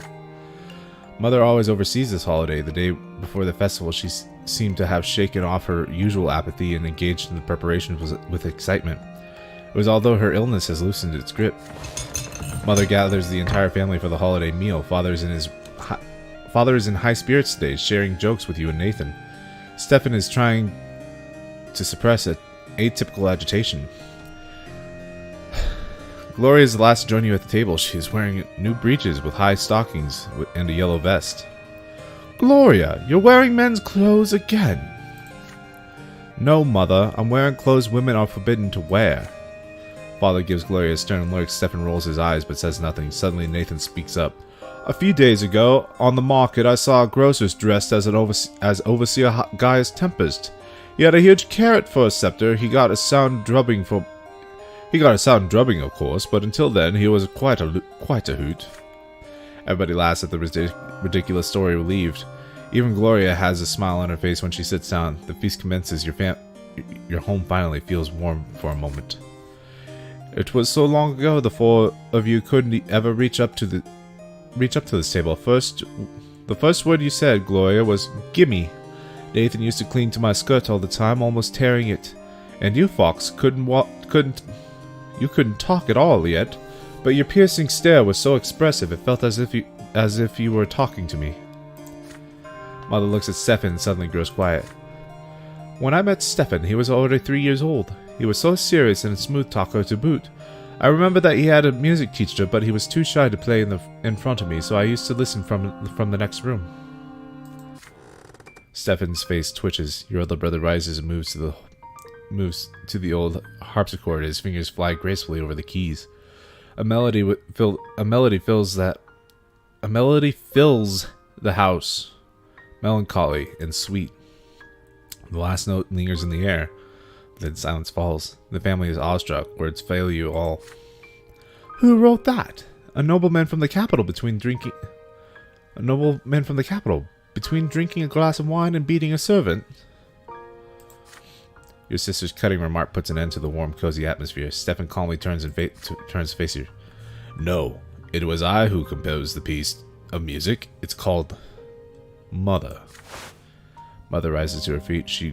She would have needed to help to do this just recently, but now she treads unassisted towards Stefan and draws him close. Stefan puts his arms around his stepmother's waist, then detaches himself awkwardly. May the twin gods bless you, Lydia. Aww. Gloria considers this scene with thinly veiled fury in her eyes. Of course, highborn nobles like Stefan are made for the arts. They're the only ones lucky enough to have a soul and experience inspiration. Unlike us, the lowborn, we aren't supposed to feel anything but suffering, let alone express it in poetry. Can't you just let the moment be nice? Everyone notices that Gloria is clutching pages filled with writing, her poems. Your sister casts a mournful glance at the family, and her eyes rest on you.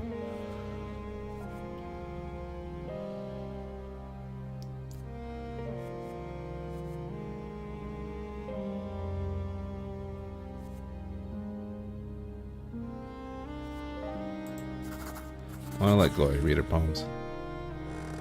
You rise from the seat and speak. In your speech, you wholeheartedly support your sister. Gloria had the misfortune to be born a commoner, but she is still entitled to express her feelings. Why is Stefan the only one who has the right to delight Mother with his creations? Every member of our family should be equal.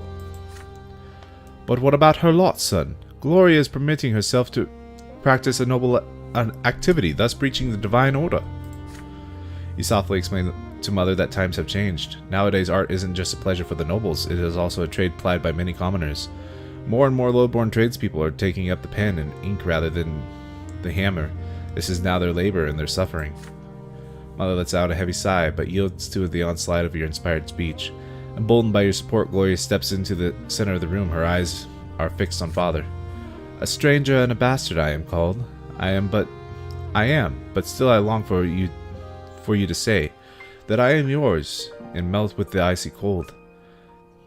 With the icy cold that burns within my heart both night and day. My mother and my brothers are all near, but I feel cold, as though we are apart, ashamed, yet still compelled to make you hear. I long to hold you closely to my heart. I am a stranger, 'tis my only crime. Forgive me, but but mercy is forbidden. I hope you'll see, if not forgive, in time my bitter love, both joyous and well hidden. This poem doesn't really flow very well. Father stares at her in bewilderment. Gloria, Stefan springs to his feet and leaves for his chambers, slamming the door behind him. I don't feel so well. Nathan, son, please help me to my room. Mother leaves the room, leaning on Nathan's arm. The celebration is cut short.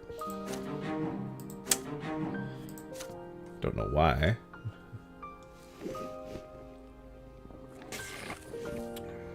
In modern times, Gloria would be the goth girl.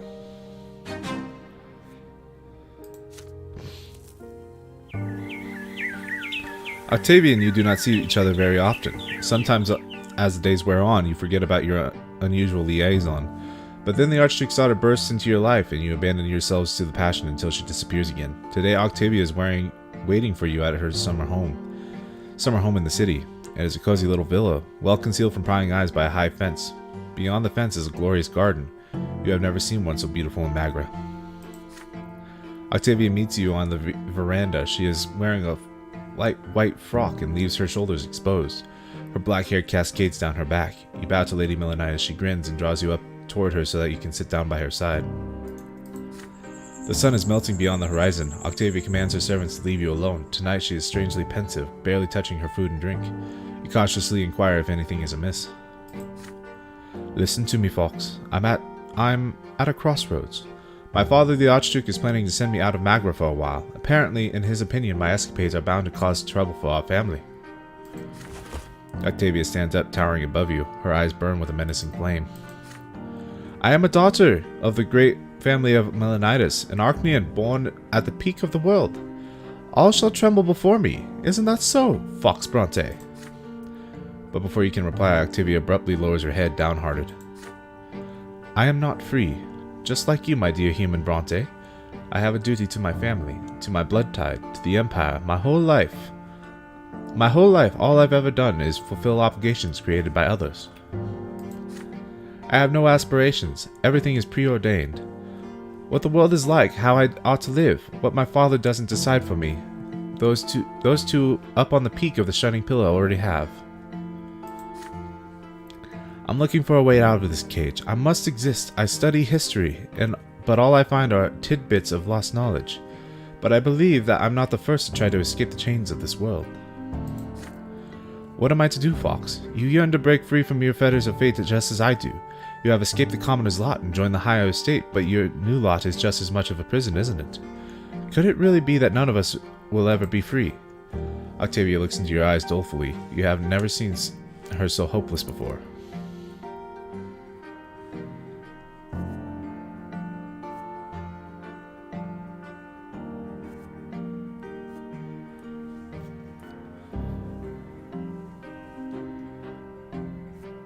Ask for assistance.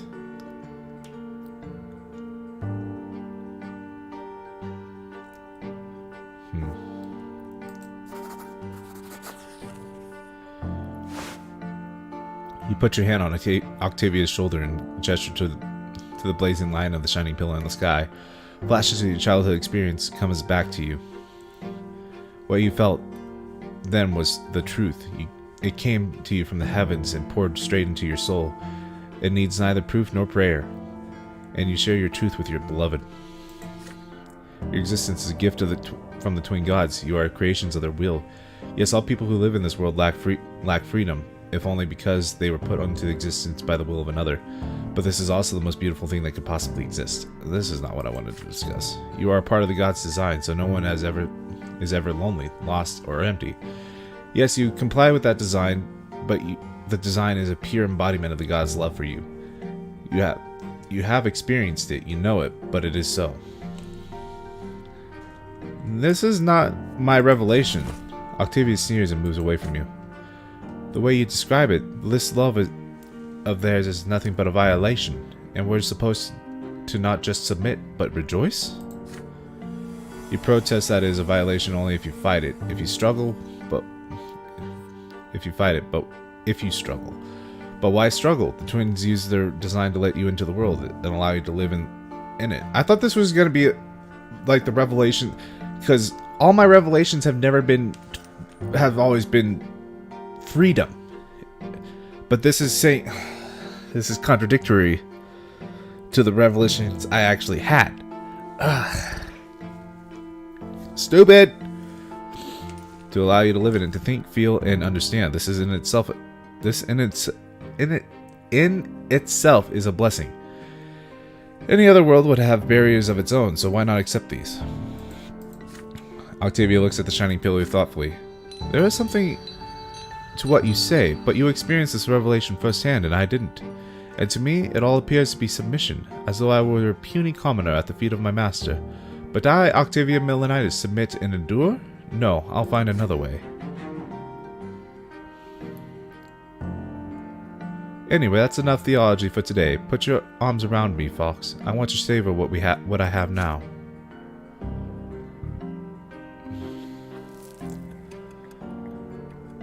That was not the outcome I expected. Or really the response I expected to give. News from the capital quickly reaches every corner of the empire. Geryon and Flavius, the heirs to the throne, have left the emperor's palace for the province of Monia, which is ruled by Great Chancellor Agrius Monroe. The Great Chancellor has accused the emperor's court of harboring malefactors conspiring against the imperial heirs. This is why he has offered them shelter and safety in his own impregnable citadel. The common people are particularly worried by the news. They take it as a sign that the Chancellor is seeking to solidify his power by holding the heirs hostage. If this continues, Monroe could coerce the Emperor into revoking the imperial law, thus depriving the common estate of any and all rights.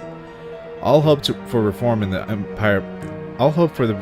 empire has vanished. From farmer to rich industrialist, the commoners are growing desperate. In your province, the authorities are trying their best to put the people at ease. The magistrate of Van Zope makes a speech from his balcony to the excited crowd below. Trust in your emperor, good people. The imperial heirs are the future of the great Tempest dynasty. The emperor has made the wise decision to send them far away from the scheming court. Great Chancellor Monroe will take good care of them and keep them safe. All glory to the empire, all glory to the Tempests. Ooh.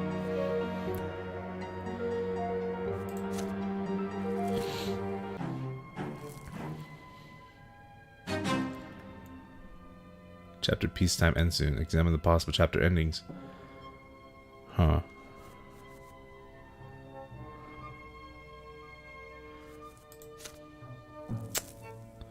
I could very well experience true death at this stage. You're walking up the marble stairs that led to the doors of the prefecture. The sword of the younger twin carved in the stone looms above the doors. Just as the case of Doris Otten now looms over you, preparing this case will take many long months, or even years.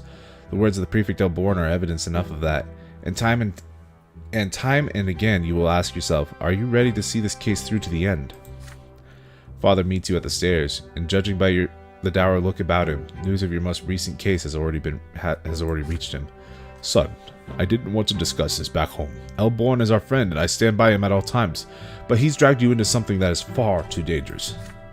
I'm not going to repeat your grandfather's mistake, so I won't tell my son how to live his life or what to do, but I ask you to please consider our family. Would it be worth it to let us come to harm, even if the triumph of justice and law is at stake? There are already rumors at the prefecture that they say you're getting ready to summon a highborn Archnean to court. Soon these rumors will spread beyond the prefecture walls. You and I are both Brantes. Perhaps we ought to stay away from something so dangerous. Some battles are too ugly for us to win. You can always slow down the process and bide your time with routine paperwork. Avoid attracting unwanted attention. This way your career and our family honor would not be at risk. Trust me in this, son. Rather than making a selfless sacrifice, we can achieve far more through tireless service for the good of the law. You promise, Father, you will consider his words. You say goodbye and return to your office. You are at a crossroads. If you make any headway in the case against Otten, you have to start now, while the trail of his misdeeds are still fresh. You have little first-hand knowledge of Otten's criminal wrongdoings, only Thomas's stories and what you have seen for yourself. Turning this case into a trial requires far more evidence than that. Your friend could be the key to the entire case. If he can help you find other men who have suffered under the remorseless Archnean, but Thomas is a hunted man. He has every reason to lay low and steer clear of the courthouse. If Thomas can put you in touch with other victims and witnesses among the soldiers and officers of the legions, perhaps you can gather evidence yourself, but the legion may not meet alone outsiders such as you with too much resistance. Things might get ugly. Consider your options apart from Thomas. Who else could help you gather compelling evidence against the commander? Otten is an Archnean from an ancient dynasty. Anyone involved will hold their tongue, no matter what. The way things are right now, not a single soul would risk angering the Ottens to aid a middling judge from an unknown family, unless an even more highborn Archnean chooses to support your cause. Gaius Tempest, the Imperial Overseer Magra, the Emperor's own brother. Every aristocrat in the province knows he detests Darius Otten remaining loyal to the Archduke Milanitis. Ensuring the Overseer's support would increase your authority greatly, and give you a chance to gather evidence against Otten without Thomas lifting a finger. But the Imperial Overseer is one step above the Prefect, your immediate supervisor. You can only address Gaius Tempest directly if you keep it a secret from Elborn. Communicating directly with the Overseer of the province means defying the loyalty to Elborn. Are you willing to do this?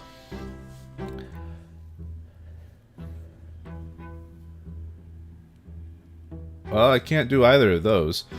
Puzzled, you start pacing around the office. It's time to decide how you will begin this case. Depending on what you choose, the case against Otten could lead you to unprecedented success, or end your career, or even your very life.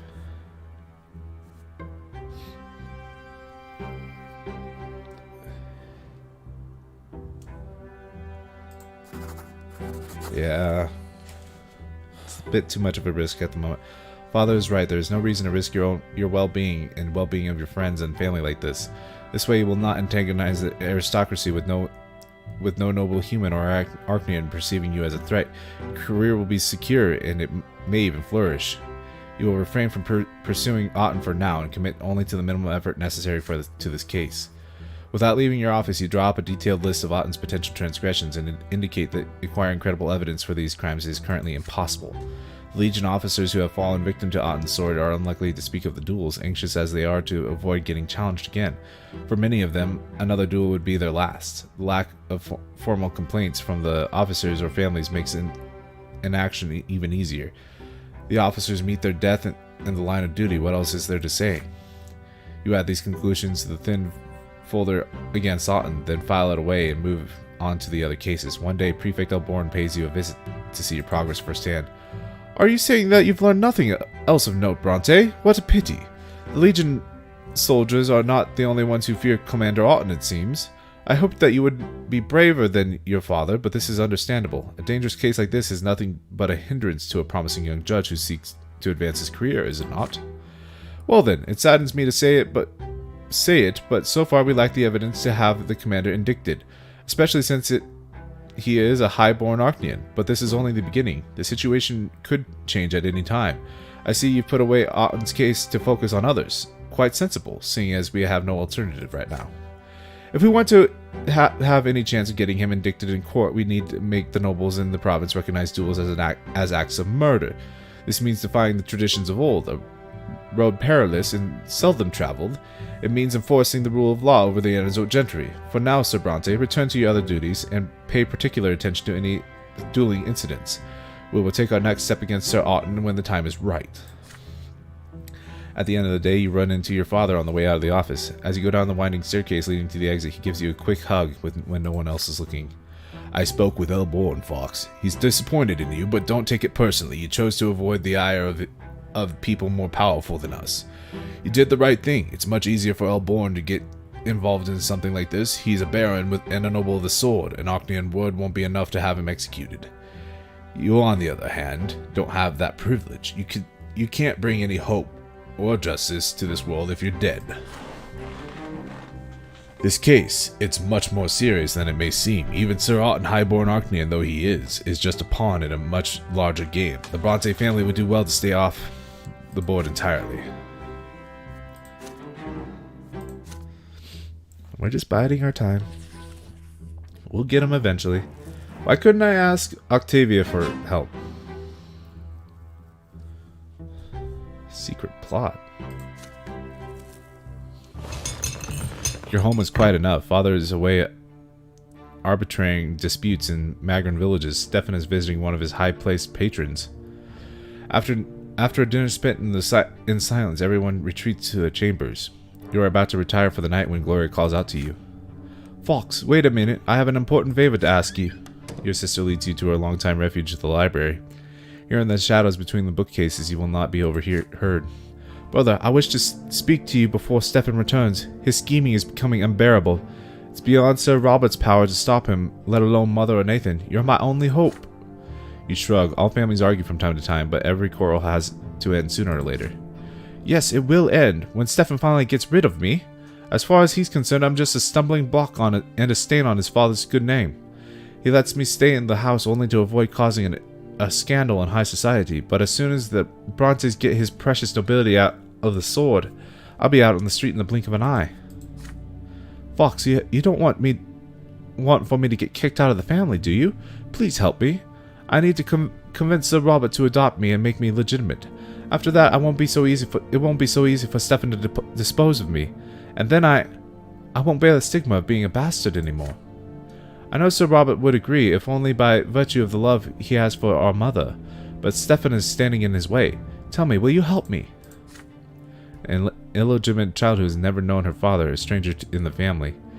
Gloria looks up at you with hopeful pleading in her eye. She is my sister.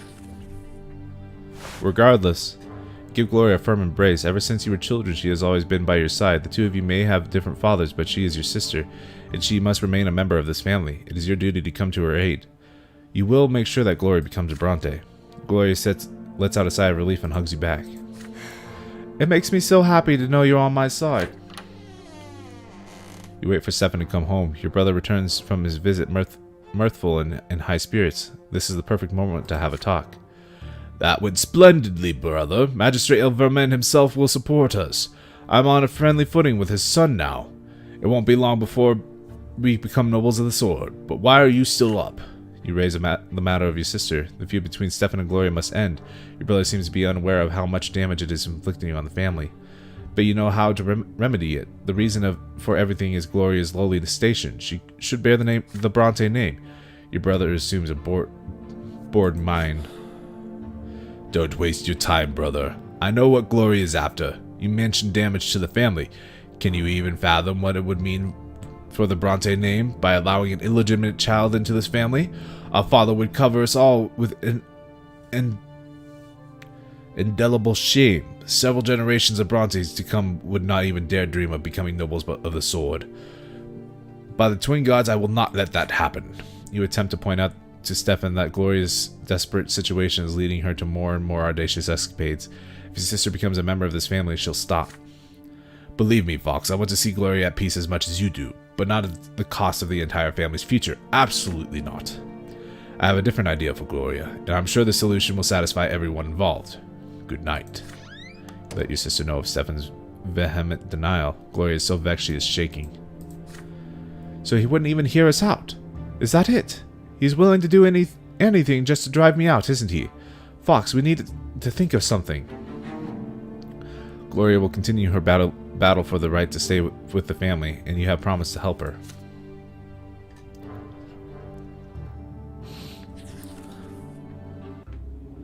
The sun is setting on a cold, windy day as you return from the prefecture. To your surprise, a messenger awaits you at the door with an urgent letter from Sir Elborn. You open the letter. Brante, there is an urgent case that I must entrust to you. We have just received a report of a secret society formed by young nobles. The Archduke's family may be involved. This concerns me. I suspect a possible plot to depose the Emperor Overseer Tempest.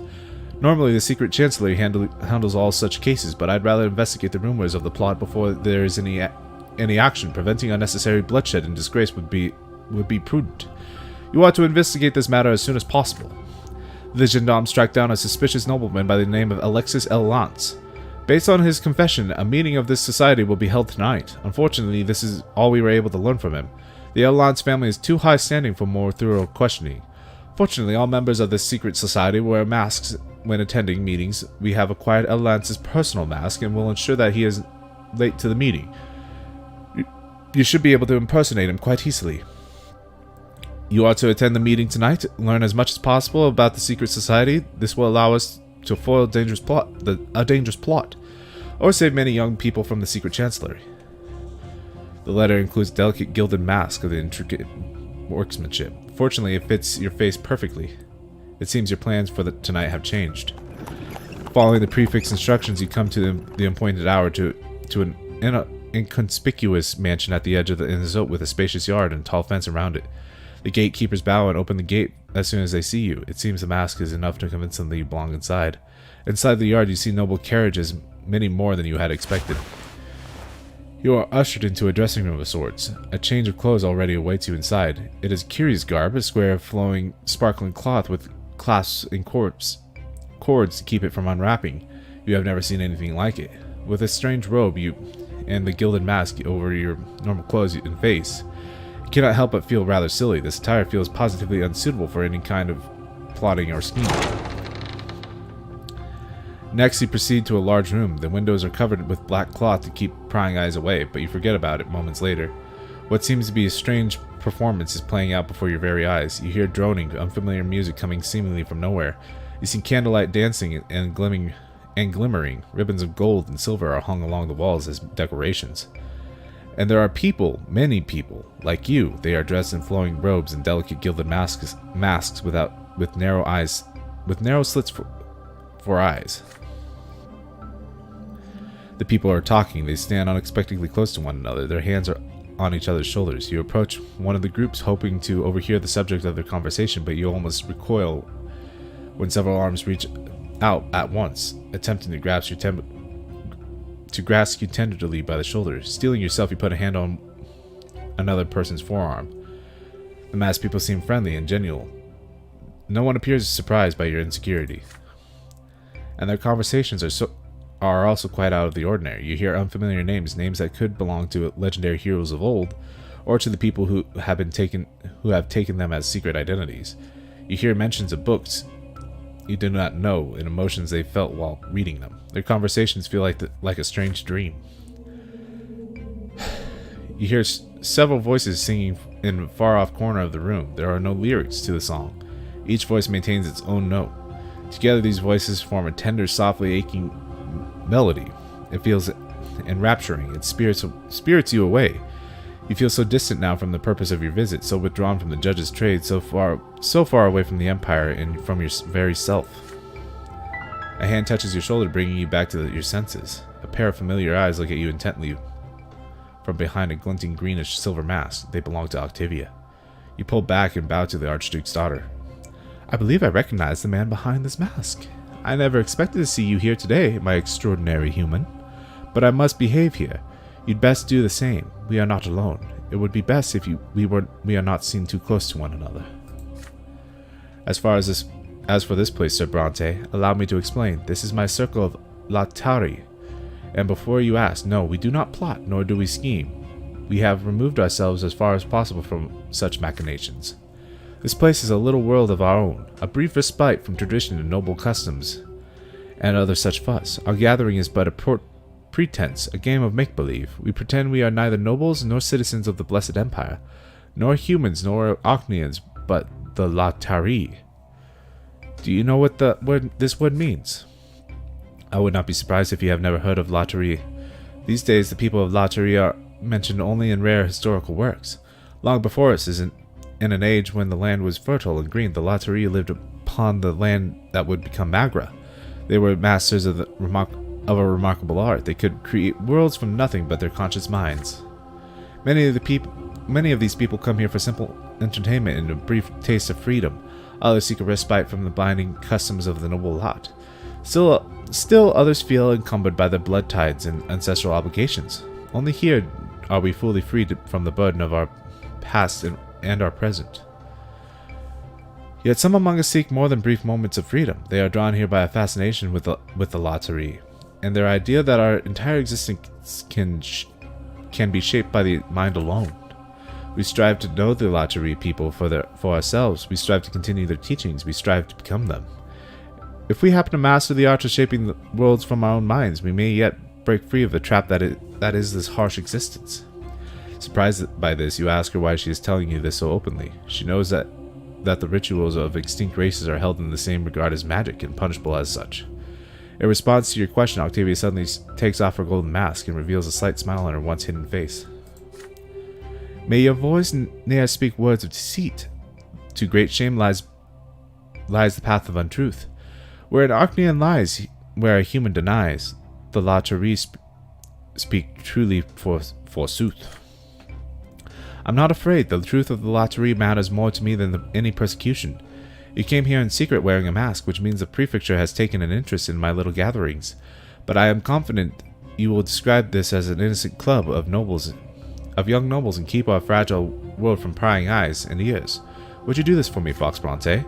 The words are spoken by Octavia sound more like an assertion than a question, but you are in no hurry to respond. Your thoughts are tangled, lost among the echoing voices, fluid motions, and transcendent music. This gathering is in violation of the law, that this you cannot deny. All rituals of extinct races were banned at the foundation of the Empire. You may summon the gendarmes here at any moment. You need only give a sign to the driver, and when they get here, the circle of Latari will be gone in an instant. You will prove to the city that not even the most noble of its denizens are above the law, but Octavia will never forgive you. You could, on the other hand, keep the circle of Latari a secret from Elborn, and report this meeting as a harmless gathering of young nobles looking for an opportunity to socialize. That's kind of what it is, to be honest. But if the secret chancellor ever takes interest in these meetings, you will be powerless. Someone has already reported Octavia's circle to the prefecture. There is a very good chance the reports will continue. Perhaps if you tell Octavia of the danger she was facing, she will disband the circle herself. There is one more way you could resolve this predicament. With a piece of paper, some ink, and a bit of skill, the Circle of Latari could become a noble historical society, one of the many dozens in Anazote alone. Legitimized by the city, Octavia's gatherings could remain a secret within this mansion. But do you have enough influence to make this possible, and would it be wise to expend it in this way? Say something, Fox. This is no time to be quiet. The great mystery of Latari is about to begin.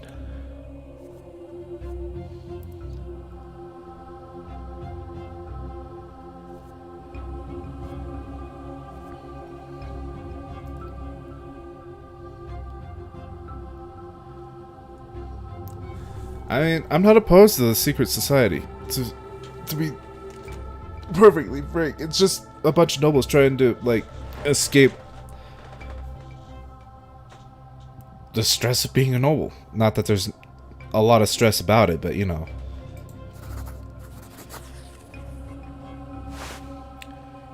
You chuckle, shaking your head. How quaint, a group of nobles hiding from sight, wearing masks, studying the culture of a long-dead race.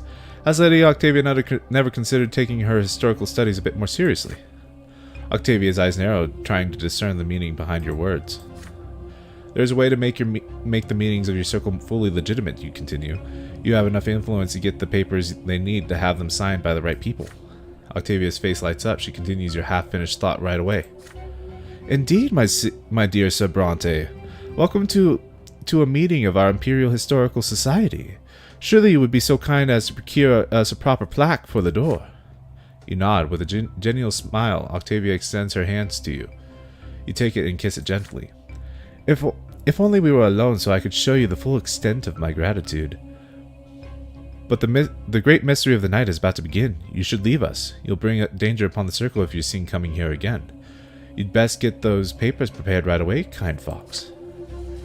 The members of the circle are already gathered in the middle of the room, ready to begin their mysterious ritual. You feel dozens of eyes on you from behind the gilded masks.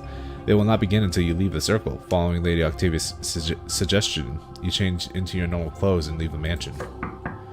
The next day you report to Elborn and put his concerns to rest. There was no sign whatsoever of any noble plot. The group is nothing but a historical society run by several young nobles who meet to discuss cultures of old. They simply lack legitimacy, but you can rectify that. This sounds suspicious, Brante. And the Archduke's daughter is involved? I hope you know what you're doing. Either way, I'm glad we didn't stick gendarmes on them. I hope the secret chancellery and Sir Elfero never learn of these reports. I doubt the advisor would be as tolerant of their youthful amusements. You assure the prefect that Lady Octavia's Historical Society will have the permits they need to operate without arousing suspicion. And so the Anazote Historical Society for the Study of Ancient Peoples is founded. The City Hall wastes no time approving the necessary paperwork. Every official there knows that Judge Brante is a respectable gentleman with friends in high places. And your busy patrons pay no heed to the follies of young nobles. Octavia sends you her reward in the form of a letter. When you open the envelope and read it, a gilded key clinks onto the floor. Fox, I am impressed by your abilities. You know how to use your connections and bring me joy. It pleases me to know that I was right about you. A chest matching this key will be delivered to your estate tonight. Farewell, Fox. It will be some time before we meet again. I have much to do on my own. You cannot help but think of Octavia and those who followed her. They have dared to reject their nature, lot, and birth in an attempt to become something else entirely. But do they have what it takes to cast off the shackles of their existence, or are they nothing but madmen who yearn for the impossible? Either way, that's not bad, in my opinion. Anything to change what the world currently is a plus. Holy crap, we've been going for 2 hours. As for Octavia and her circle of Latterie, you hear nothing of them for a long time. After that night, the Archduke's daughter seems to vanish from the social circles of Anazote. She has never been one to tell you about her plans. Your encounters with her have ended as abruptly as they had begun. Received in elite circles. Look at me. I'm a follower in theology now. Good for me.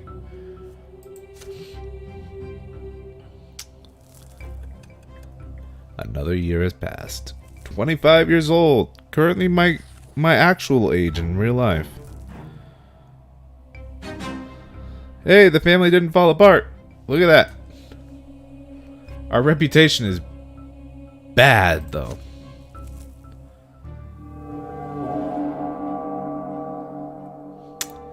But I think this is a good place to leave it. Thank you if you hopped into the stream. Thank you for watching in the future if you did. We're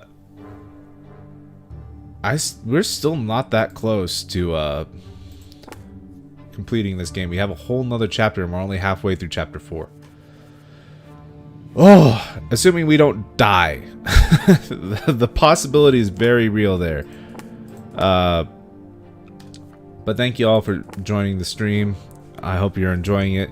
But until next time, guys, this is your favorite Green Fox, signing off.